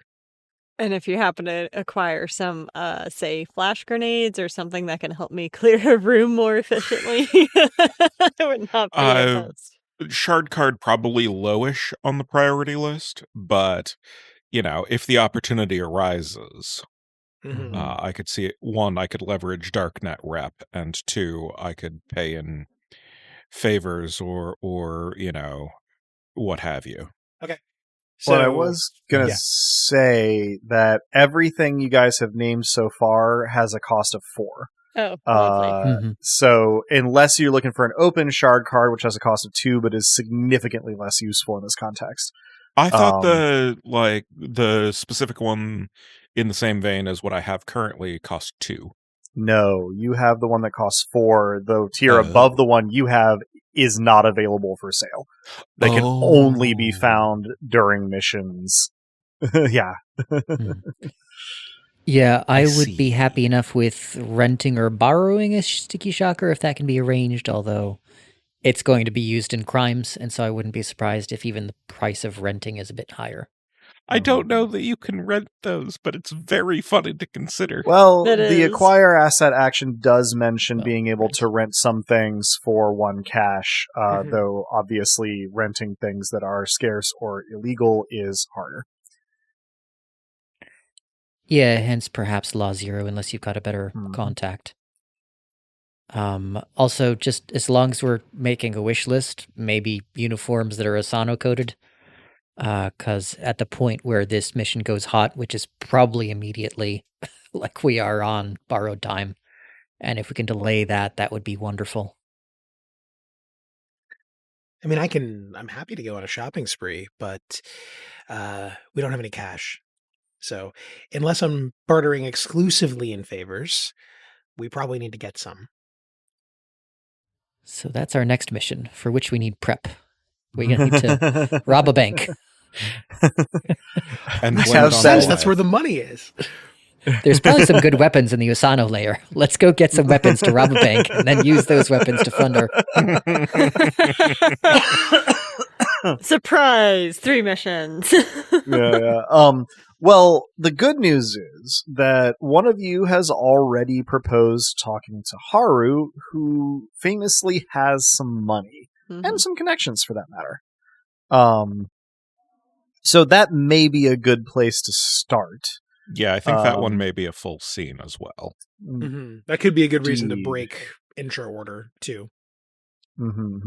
So yeah, Luis, it's easy to get Haru to pick up the proverbial phone for you. Kind of, I mean, not any time of day or night, but whenever she is awake, and not like Yeah, I make sure that it happens during civilized hours. Civilized for her, that is. Yeah. So I'll say that you can arrange to use the secure sort of virtual meeting space that Ali and K&B have put together by this point, sort of more broadly. And so you can sort of, VR astral project into the space here, which Ali and K&B seem to have modeled after one of those sort of movie military strategy meeting rooms, perhaps none more so than from Dr. Strangelove. I'm so glad we're on the same page there. Yeah.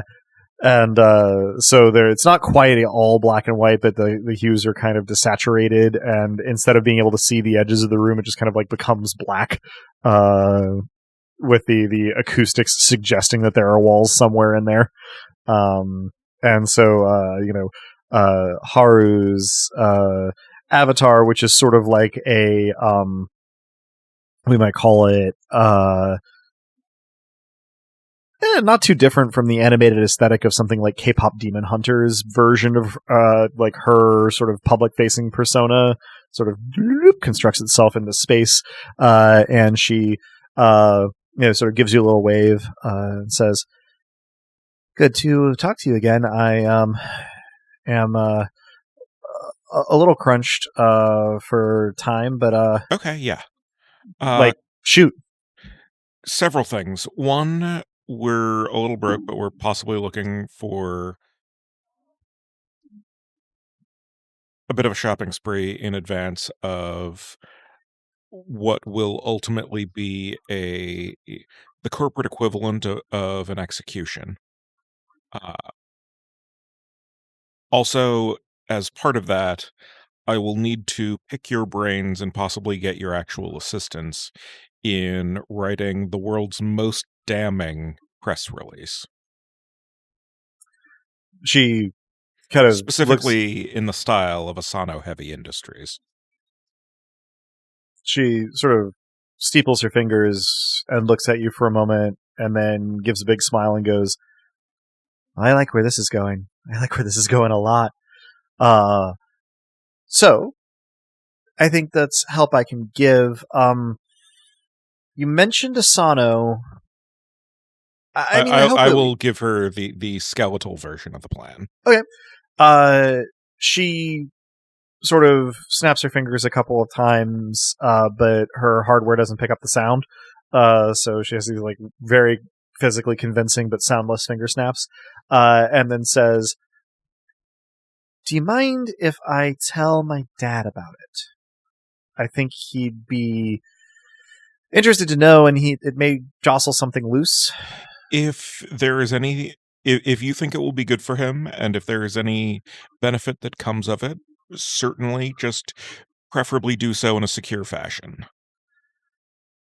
He's actually pretty insistent that we speak not quite, but almost exclusively in person. So I'll make sure that the area That is seems secure. reasonable. And Yeah, white noise generator, probably a good plan. Duly noted. So, in terms, you mentioned funds, and I do have some. I try not to be too profligate with them, but if you're right about this, then it's probably worth investing in. This is something that we'll hopefully be able to use to blow the cartel qua cartel into just individual asshole corporations. Very, very several worthy. of them, to be heavily investigated at that. She nods. She says, I will see what I can do without raising suspicions, and I should have some things to you by morning. Wonderful. Hopefully it'll be the full amount. If not, it's what I could do. If there's going to be, what you can spare is extremely appreciated. And yeah. She gives you a nod, and Allie may be busy for a bit on this, so she nods. She says, "No, that sounds good. I haven't had too much for her to do now that I found my dad, so that works out well." And she kind of looks off to her left and gives a nod to somebody that you're not seeing, and then remains quiet for like a count of 3, and then goes, "So yeah, I got a jet. You know how to find me if anything else comes up, but I'll try my best for my dad's sake and for security's sake to stay pretty hands off here. But of course, no, we don't want you in jeopardy. Try to get you the resources, and if the press release is something that we can work on in stages via secure text communication, then I think have a lot of fun with that as some sort of pre-bedtime recreation. Because ultimately, that's the payload. I do think that this is going to be, well, a prime opportunity, if nothing else. And hopefully we can capitalize on it. Thank you very much. She gives you a sort of a small, playful bow, and then pixelates out. And sure enough, on the morning of the 4th, the whatever financial information that you gave to her to point at, whether that's to you or to Vic or Vic. some other, will have. I think we were at least 16 cash wish list. It'll have the equivalent of like 14 cash in it. With a memo that says probably everything in it. So you may be able to get everything if you can negotiate. It seems like. So the good news is that the person who has the best opportunity to succeed at acquire asset, as far as I know, is also the one who has the most time to spend on it, thanks to Team Mom. So that may be where we want to start. Yeah. But, I'd also, I guess, this is a good time to ask, are we planning to do, one group and then some number of personal, perhaps kind of leading up to this? Way, yeah. Okay. So I feel like then the way to take it is to start with Vic rolling acquire assets and the 1-day group prep at the very least. Then we can get kind of everybody's group prep from there, and then however many personal preps we want to attempt for, we can kind of handle in a second go through. I am not planning on most of these being scenes, but if it's called for, we can do a little bit of dialogue here and there. So let me flip back to my appropriate rules page, and let's start. Vic, if you want to tell me what combination of ability and specialty you were thinking of rolling for your 1-day Team Mom group prep roll. Good question. Well, I don't want to use gray market goods for acquiring assets, obviously. So I think what I'm going to be doing is going over the plan with the group and making sure that we all understand, reiterating the no heroic deaths rule, of course, even though I feel like everyone is on board, but also being prepared to fuck shit up, essentially. So I think I'm actually going to roll it with explosioneering, Okay. since we're planning out things that might go boom. All right. So, what ability do you have there? Probably clever. Clever makes sense. Yeah, so it would be 2d6 plus 5. All right. Roll 2d6 plus 5 for your first prep roll. Group prep roll, at least. The first prep roll. That is an 8 plus 5 is 13. Okay. So that is a success. That's one group prep. And then that's 6 points over 7, which means another 2 group prep for a total of 3 group prep. Nice. And I actually get one additional one for Team Mom. When I roll my first group prep, we get an additional one regardless of the results. So 4 total. Oh, okay. Excellent. That's a decent little stack for a day's work here. All right. So then, what order do you want to go through acquiring your assets in? Good question. Okay, let's go over the list really quick. So we've got Sticky Shocker for Tyr. We've got holographic projection armor for Apacia. We've got Shard Card for Luis. There was more than that. What was the fourth thing? The fourth thing was grenades for Ash. Cool. All right. Do we have a priority? This is of course we've just been doing group prep, so no real narrative. I would say the Shard Card is the lowest priority. Okay. Let's go Sticky Shocker first. Okay. So acquire asset is 2d6 plus cool plus your gray market goods specialty here. Sticky Shockers are not illegal, but they are as difficult as if they were. So your difficulty here is a 13. For every 3 points you beat the difficulty by, reduce the asset's price by 1. So, okay. Gotcha. I'm looking at my I know a guy. Illegal items only increase by 3. It doesn't say anything about things that are equivalent. Well, then no, it is. We're going to go by that. It is.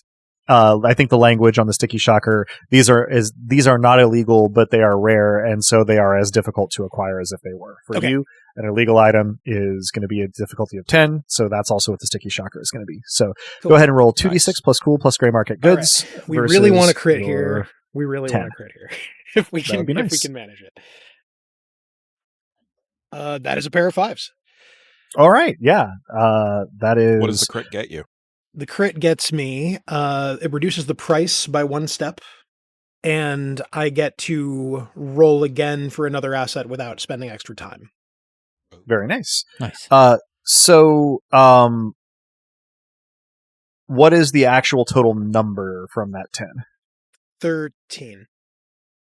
Okay. So you reduce it by 2, I think. I believe you do. Yeah. So this cost of this Sticky Shocker is now 2 for Tyr. So that brings you down to 12 cash and spends 1 day. But it sounds like you can attempt to acquire the second asset without going on to day 3. Let's go. What's our second priority? Would that be the grenade Mabobber or the holographic? Grenade or the HPA?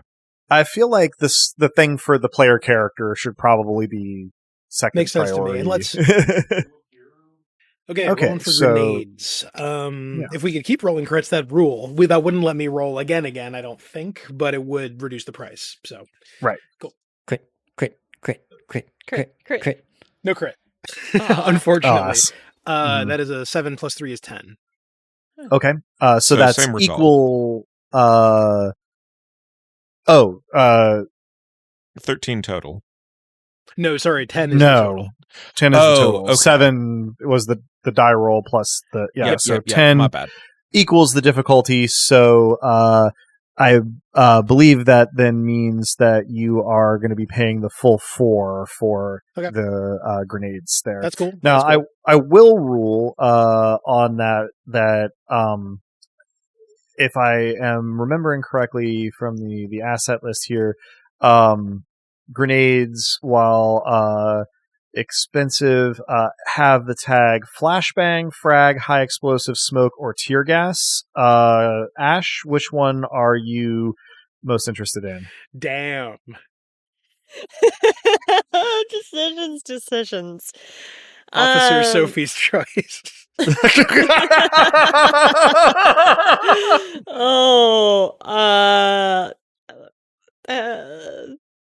Do we as a team have any preference? Without knowing what we're walking into. Well, tear gas is probably a bad idea because we don't have gas masks. That. We have one. Okay, Mhm. fair. Because we don't all have gas masks. Yes. For the record, too, smoke is a type of grenade that you don't make an attack with, but you sort of get advantage on any action that conceivably benefits from smoke while in the area created by the smoke. Frag gets a critical tag, high explosive, does more damage on a direct hit, and flashbang forces a quick save that results if failed in disorientation until they can make a cool save versus 10 at the end of their turn, giving them disadvantage on attacks and saves, and cannot see or hear. I'm leaning towards a flash. Okay. Yeah. Co-signed. And so each use is one prep during the mission, but there's no specific number of grenades that you have. They That was the run out. gremlinest noise. That was very good. Yeah. Cool. Since these both happened in the same day, I will just say for Mhm. flavor that I ran into an old arms dealer friend and I thank them mightily. Yeah, sure. So then on would that be day The 5th. 3? Mhm. Well, yeah, the 5th. Wait. No, the 6th Yeah, if it's day 3, yeah. yeah, the that stuff happened on the 5th. On the 6th, you can continue to acquire holographic projection armor in this case. Yep. Which I need to also scroll down to check. Crit, Looking good crit, for us to crit, be able to crit, get crit. that shard card too. But yeah, crit would be great. Here we go. Mama needs a new pair of. Okay, well, it was a crit, but it was snake eyes. Oh, Okay. no. Shit. Which gives you a total of 5. Okay, the crit Yeah. does reduce it by 1 step. Oh yeah, a total of 5, like as the roll. Yeah, exactly. Yeah. So if you fail, which a 5 is a failure here, you may not attempt to acquire the same asset again until the next session. If it's restricted or illegal, you may just not apply in this case. So you are going to be unable to source holographic projection armor from anybody in your network. Going into this mission. You want to go ahead and try for the shard card? Yeah, and I don't have to wait till the next day at least. So All right. when we were chanting crit, we should have been way more specific. Indeed. That is 9 on the dice, plus 3 is 12. 12. All right. And I believe that the difficulty on that one was at a 10. No, I stand corrected. Not restricted. It's at a 7. So that is going to be 3 cash to get the shard card. I have blanked on which entity this was for. This was for Goliath. Goliath shard card. All right. Yeah. So you get a Goliath shard card for 3 cash. That leaves 5. We're at 5 cash, you're saying? Yeah? I believe. Yeah, I think you're right. 5 cash left. All right. And that puts our acquire asset at the close of March the 6th as having made rolls on all those things. 5 cash remains. No success on the holographic projection. I break the bad news to the group and I let a patient know that if you do want to come and you do want holographic projection armor, it's going to be BYO HPA. Or you could just wear a balaclava. Or you could just wear balaclava. And probably different clothes from your usual distinctive style. We still have vests. Apatia promises to do her best. All right. So with that, I think the thing that makes sense to do is to jump over to Ash's group prep. What specialty are you looking to use for your group prep? I think it makes the most sense to start with corporate security. Mhm. I am essentially looking into the most top-notch security measures and protocols, particularly those that are appropriate for a hidden mountain layer. All right. So please do roll 2d6 plus your ability plus your specialty versus 7.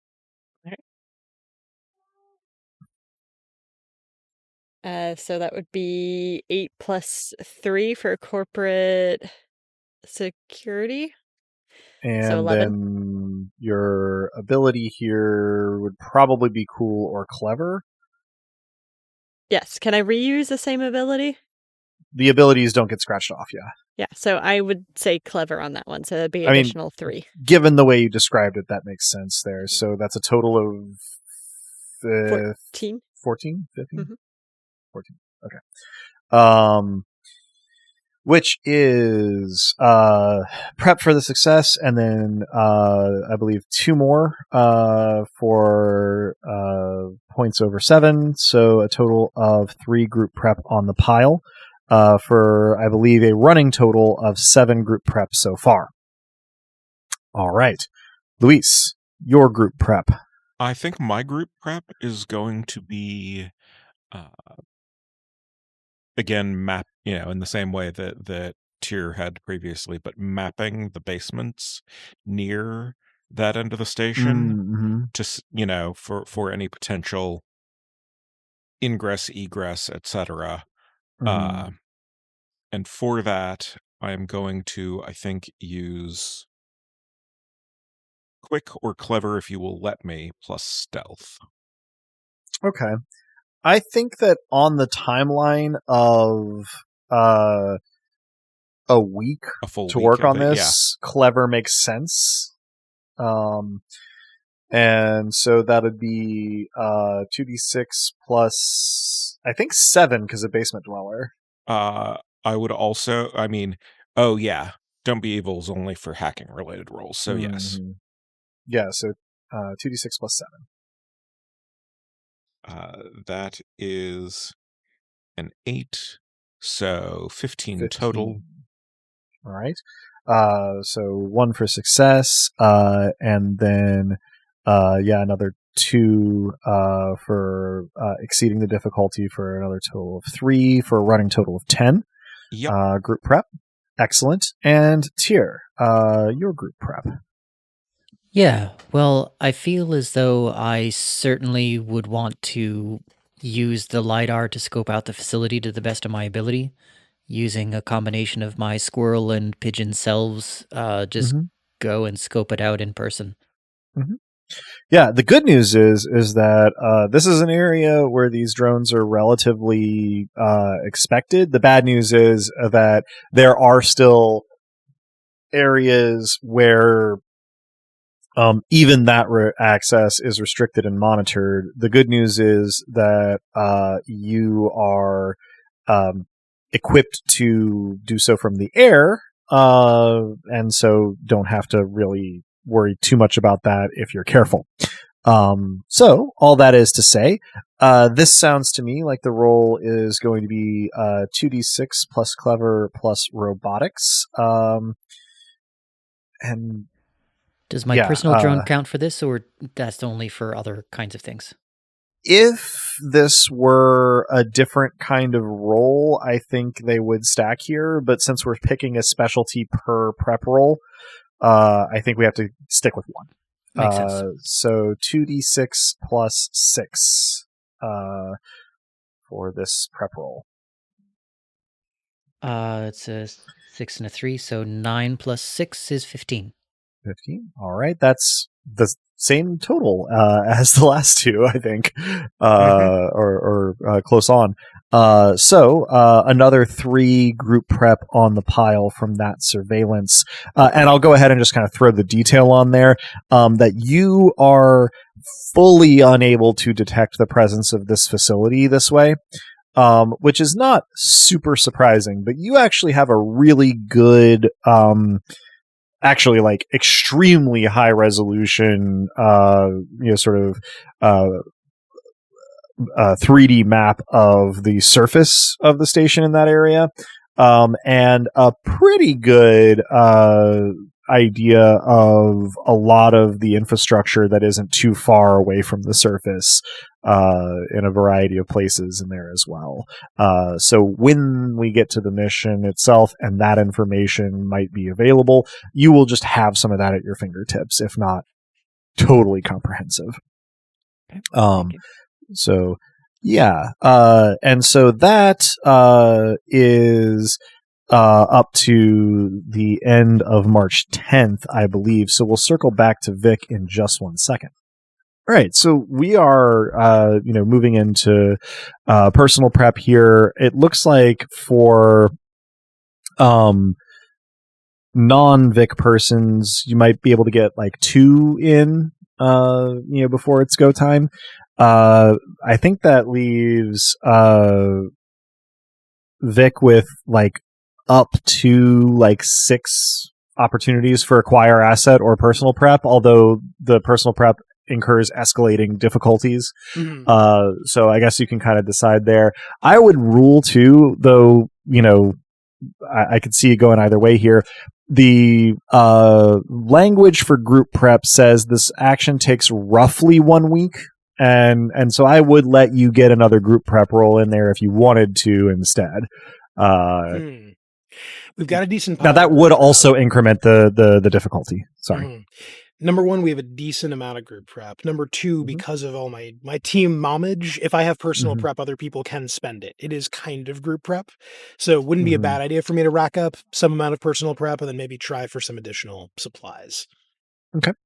Well, let's take those presently then. What specialties would you like to use in what capacities? One thing I want to do that isn't shopping. I am capable of doing other things, believe it or not. Is I do want to reach out to the Fixer Network, and I want to tell them that if they have been waiting to stir the pot between different cartel entities, I put that finger on the trigger. And also, if you know any regular ass people who are not used to going to a protest, they might get mad soon. Get ready to help them be safe. Basically, just have them on call as shit pops off. I would roll this with Criminal Underworld. Okay. And I guess probably it would be clever. I feel like this is probably more of a cool. It's probably more of a cool. Yeah. Okay. Actually, too, this is a social roll. Ooh, it is. So I'm rolling at disadvantage. Okay. Yeah. I can't spend prep to get prep. Okay. That's, man, it is what the fuck it is. Let's go. I feel like you were going to use this specialty anyway. So yeah, there was no way not to. Okay. So 3d6, I'll take the lowest 2, and we're going to add 3 to that. Okay, and it's this is versus 7 because it's your first personal prep. Cool. Go for it. Okay, so that is 7 on the dice. Throwing away this 3 and keeping the. I got to take the lowest 2. So that is actually 5 on the dice, which means it's 8 total. So I do pass the 7. You do. You get 2 personal prep, I believe. 1 for succeeding and 1 for it being your first. Says if it's your first prep roll of this mission. I'm going to elide that to be first personal prep because we could have taken this first and we just decided not to for organizational sake. I'm not going to penalize you for that. So mark down 2 personal prep for that. While we're on you, other specialties you would like to use for prep? Let's see. The unaccounted for specialty here would be cybernetics. Wouldn't be a bad idea to just say I kind of tune myself up. I do, after all, have a new body. So, you also have potential help from Bronwy here, and I think probably this could also relate to helping out Tyr and or Ash as they wish. So go ahead and roll. This will be against a difficulty of 11, and it's probably not a social roll. So I think you can avoid your disadvantage there. Ironically, given the dysphoria thing. Okay. Is this also cool? I feel like this is going to be clever because you're like actually doing the work. Okay, so 2 normal ass d6 with no evil disadvantage die plus 5. Excellent. And that is 9 plus 5. Okay, so that's 14. So another 2 personal prep. Yep. Okay. Pretty We're excellent. We're going to start honestly. hitting the point of it getting hard to roll well very quickly here. So maybe it might be time to shop more if that is what time it is. Then we can take a roll for acquiring another asset while we're on it. question, do we need like ammo for sticky shockers, or is there like a mechanic that's just, it's more like a certain number per mission, or it's based on prep or something? I am essentially just kind of playing that one by ear. It does say that like the ammo is kind of dear, but I read that as being folded into the cost of the thing. Makes sense. Being pretty high to begin with. So until and unless we start, mowing dudes down, then we'll, treat it as there is a reasonable amount of ammo. If it is like you have shot even more people with sticky shockers than Cal did in the previous mission, we'll start taking it out of the prep column. A large pile of people. Gotcha. Okay. Yeah. Well, then I do say to the group long about this in-game day, if no one objects, then I juice the modulator and say I might find things that go boom. We got some I spare also cash. would not object to a beanbag shotgun. Ooh, okay. Okay, well, let's find out what the costs of these things would be real quick. If I wanted explosives, I'm assuming that's illegal. Yes. Okay. The only ones that I think appear on the assets list are grenades, but I think we could use those as a model. Okay. For just buying like explosives. Sure.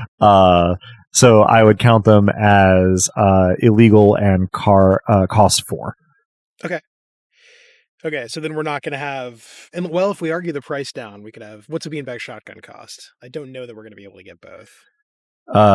So it's just a type of gun with appropriate tags here, Okay. I think.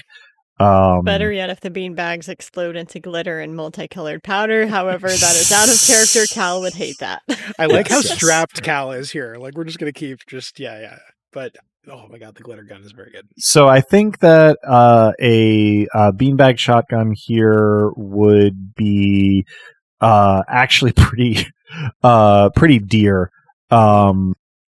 Base cost is 3. Additional gun tags are 2 each. It would get shotgun and I guess no, it would just be the shotgun one. So it would be 5 base cost with a restricted difficulty. Womp womp. Well, what is restricted in terms of difficulty? Is that the same as illegal, or No, me, it's Yeah. well, yes, for you it is. Yeah, that's true. Well, this is kind of a group decision. I mean, do I get a toy too, or do we just give Cal toys since they know how to use them? I would say things that go boom. Things that go boom. All right. If Tyr doesn't Marvelous. doesn't object, then I guess it's unanimous. Here we go. We do operate on consensus around here, as somebody once said. Okay, so Yeah. Tyr looks uncomfortable, but reiterates that we all make our own decisions. And the plan is to blow up things, not people, for the record. Okay. So this, I guess, whether it's explosionary or gray market goods doesn't make a difference because this doesn't escalate when you reuse Kind stuff. of a wash, right? yeah. So, Yeah. It is okay. So it's 2d6 plus 3, and we are hoping for a crit. Cool. Yeah, the target difficulty here is 10. Cool. That is. Oof. Okay, so interesting. That's a crit. It's 2 3s, but that makes it a 9, which means it's a failure, right? Yeah. Your difficulty there to beat Okay. was 7 plus 3 for illegal because you have that skill that reduces the illegal difficulty. So yeah, at a 9, you are unable. I'm going to say you are able to get a contact for explosives, but you aren't able to get them to agree to sell to you. Okay. So you're kind of out of options there. The one bit of good news is because it's a crit, we can bargain for something else on this same day. Same day. So that Let's could be, do that quickly so that Yep. we can get to everybody. That could be the super expensive shotgun, Mhm. unless somebody has a more exciting Sure. idea. Anything Sure, why not? someone's been dreaming of? That way you can have a sticky shocker or something. Feedback shotgun, same difficulty, right? We're assessing at 10. Yeah. Okay. There we go. That is exactly 10. All right. ooh, So, I I'm think gonna that'll 2 to take 3. the rest of. Yeah, that will take our cash. Yep. take the rest of your Haru cash, but you will acquire a beanbag shotgun for Ash. Loaded with glittery salt. Unbeknownst to me. I was going to say probably also in this case, unbeknownst to Vic, given how Sorry, you've glittery buckshot. It definitely does not occur to me to ask what the beanbags have in them. So I guess I Yeah. assume beans. So yeah, we'll all be surprised together. Yeah. Okay, All right, Well, all things considered, so, shopping went okay, not perfect, but we got some good Pretty stuff. productive, yeah. All right. All right, so I'm absolutely. Next up, Ash, your personal prep. I believe you can get like 2 in a piece without having to like press for time. So what's the first specialty you want to use on your personal prep? Bounty hunter to pull up dossiers on key Asano players.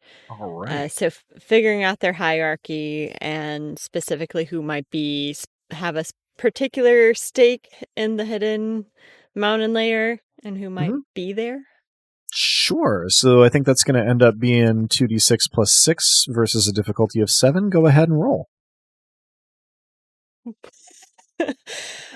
That scared me because I misread the 4 at first as another 6, but that is 10 on the dice plus 6, so 16 total.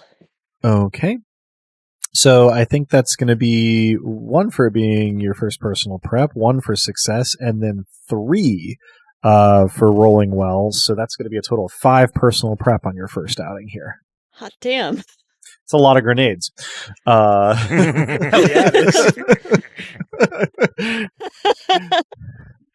And your second personal prep. I am going to be rolling investigation.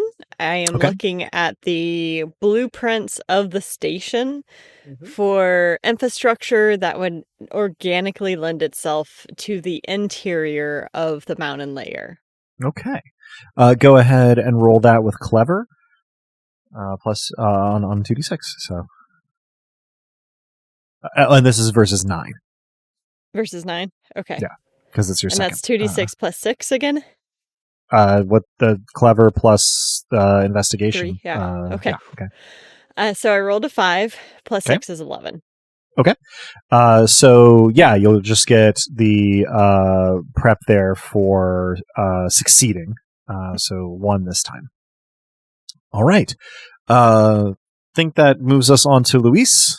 Yeah, so you had said that we were possibly handling the crafting of the presser as part of prep. Indeed.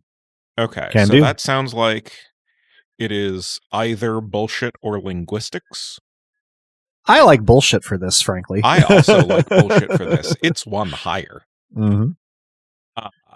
So clever plus bullshit. Mm-hmm. And online resources means I get plus 2 prep the first time I roll prep. Okay. And yeah, so 2d6 plus 6 total. Okay. Go ahead and roll that versus 7. That is a 10 on the dice, so a 16. Okay. So that is 1 for the first prep of the mission, 1 for success is 2 for the character sheet element you just mentioned, and then another 3 for beating the difficulty. So a total of 7, I believe, right. personal prep for crafting the press release and related activities. Pretty good start. And then I think I will be doing clever and ghosting for my second one. Okay. Where what I'm doing is creating, but like securing and obfuscating the channels into and out of and through the secure room that Ali set up. Works for me. So I'm assuming, since ghosting is one of those turbocharged skills you've got, that we're looking at a 2d6 plus 6. 9. You can only use 1 specialty at a time for this. even if they normally stack because of the nature of so prep plus, eliminating the Sure, plus 6 then. and so this is going to be a plus or against a 9 rather. Does Don't Be Evil apply? This is a hacking related roll for a mission against a cartel corp. Yeah, I feel like the non-specialty bonuses can stack on here. Well, this one hasn't been used yet. Yeah. And so the total bonus is plus 7. okay. So 2d6 plus 7 versus 9. That is boxcars, so 17. Okay. Or not 7. No. No. 19? 19. Thank you. Math. 19. So that'll be 1 for success and 3 9, for 12, 15, 18. So 4. I want to learn how to toss grenades. so yeah, 4 total personal prep there. Add For it a to the total pile. of 11. Yeah, not too shabby. And Tyr, your first personal prep. Yeah, so I don't know if this is going to be helpful to us directly in the mission, but I would like to talk to key members of the Android rights movement carefully, not about the mission itself, but to get them prepared for seeing what they can do to spin the disclosure of the Dreamers and everything involved into gaining some momentum for the Android rights movement as a whole as well. So if that's not helpful enough to us in the mission, I could also kind of go a step further and talk about whether there's some key protest that could be organized around. I like it for using the Android rights movement specialty in this way. So let's make that a cool plus Android rights for 2d6 plus 5 versus 7. So 5 and 3 is 8 plus 5 is what? 13? 13. Yeah, so that'll be 1 for your first personal prep roll, 1 for a success, and then I believe 2 for exceeding the difficulty for a total of 4. So 4 personal prep from your first roll. And what do you have in mind for day 2 of personal prep? Yeah, day 2, I'd like to spend some time with First Aid Kitten to perhaps use what I know of flesh horticulture to accelerate my learning from them with regards to not only kind of what areas of the body might be maximally disruptive for a sticky shocker without killing somebody, but also perhaps some quick ways to patch up a human body in ways that it breaks down. Right. Yeah. So expanding our knowledge here, that'll be clever plus flesh horticulture for a total of 2d6 plus 6 versus this time 9. 5 and 3s for another 8 plus 6 is 14. Yeah. So 3 more. Yeah. So a success and then no, it's only 2 more. Oh, yeah, you're right. Sorry. So yeah, 2 more personal prep here. I think total there comes to 6 for those 2 days. Excellent. All right. So I think that does our prep here, as well as our acquire assets and such, which leads us to kind of the nervous sort of day before kind of getting everything in place and kind of deciding when to leave, how to get to the coordinates specified in Leap Boy's information, kind of going over the plan, and I think that for kind of wrapping up, our pre-mission and prep session here, I like the idea of doing this coordinating in this, secure virtual space that our hacker contingent has cooked up. Sort of everybody who's going to be on the ground, and maybe folks who have been read in, like Bronwy, and I think we elided it to a great degree here, but we did mention before that we were going to be talking to Tama as well. I assume that she gets read in, and depending on how exactly you feel about her going against doctor's orders on concussion treatment, whether or not she's going in can be a character decision here. But I, in character, would be firmly against that. I also would suggest that we bring in Slag Pie. Yeah. That goes over pretty well. So, Tama is grumpily on mission support this time, and Slag Pie is, sort of ready to, give sort of above ground, kind of support and disseminate information through channels and things like that. Haru,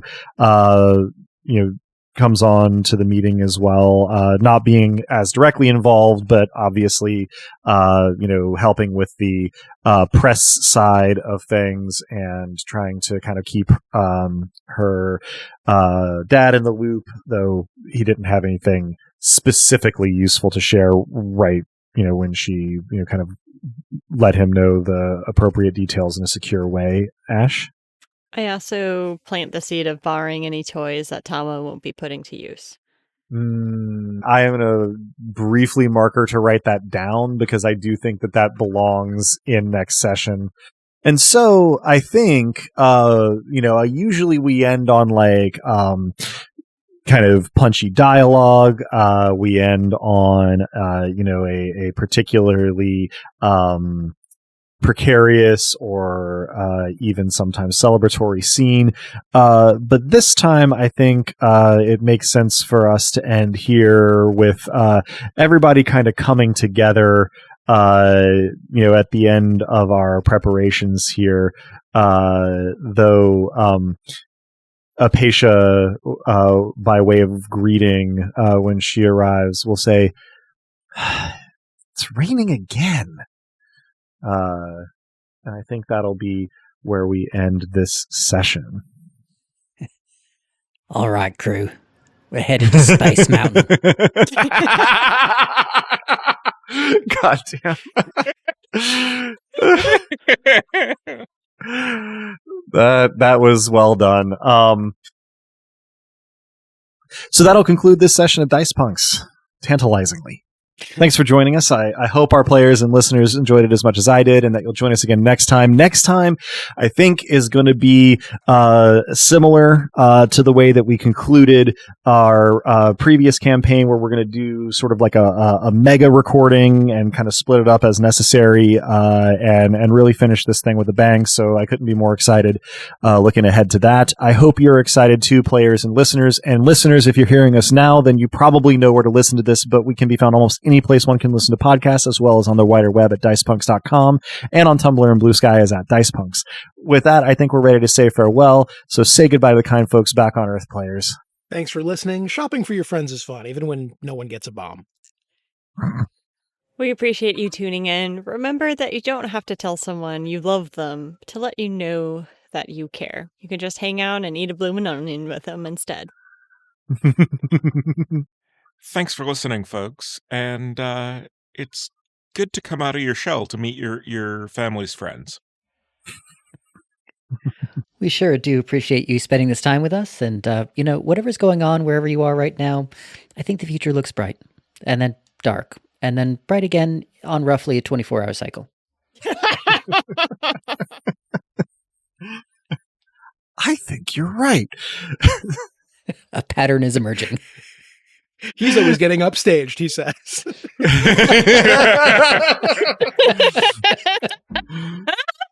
Speaking of getting upstaged, as the poet once said, I prophesy and know all mysteries, all hidden things are opened up to me.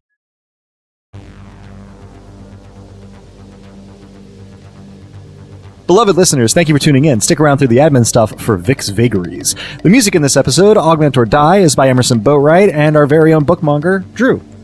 Former bookmonger Drew.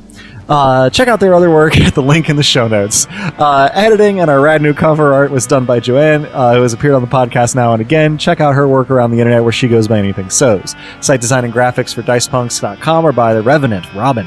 Hardwired Island is by Paul Macevic, Freya Erlingsdottir, and Minerva McJonda. You can find Hardwired Island at etten.itch.io/hardwired island. Links to system and authors can be found on the Punk Grimoire section of our website, dicepunks.com. Thanks so much for listening. If you liked what you heard, that's reward enough on its own, but if you're so inclined, you can help us out by rating and reviewing us wherever you listen to us and telling your friends who you think would like us to give us a listen, and even by heading over to our Patreon at patreon.com/dicepunks. We have fun rewards available to backers, including a patron-only Discord and access to Dice Peak's after show for episodes 1.1 and following. Regardless, we hope you'll tune in again, and until then, remember, subtlety is for cowards.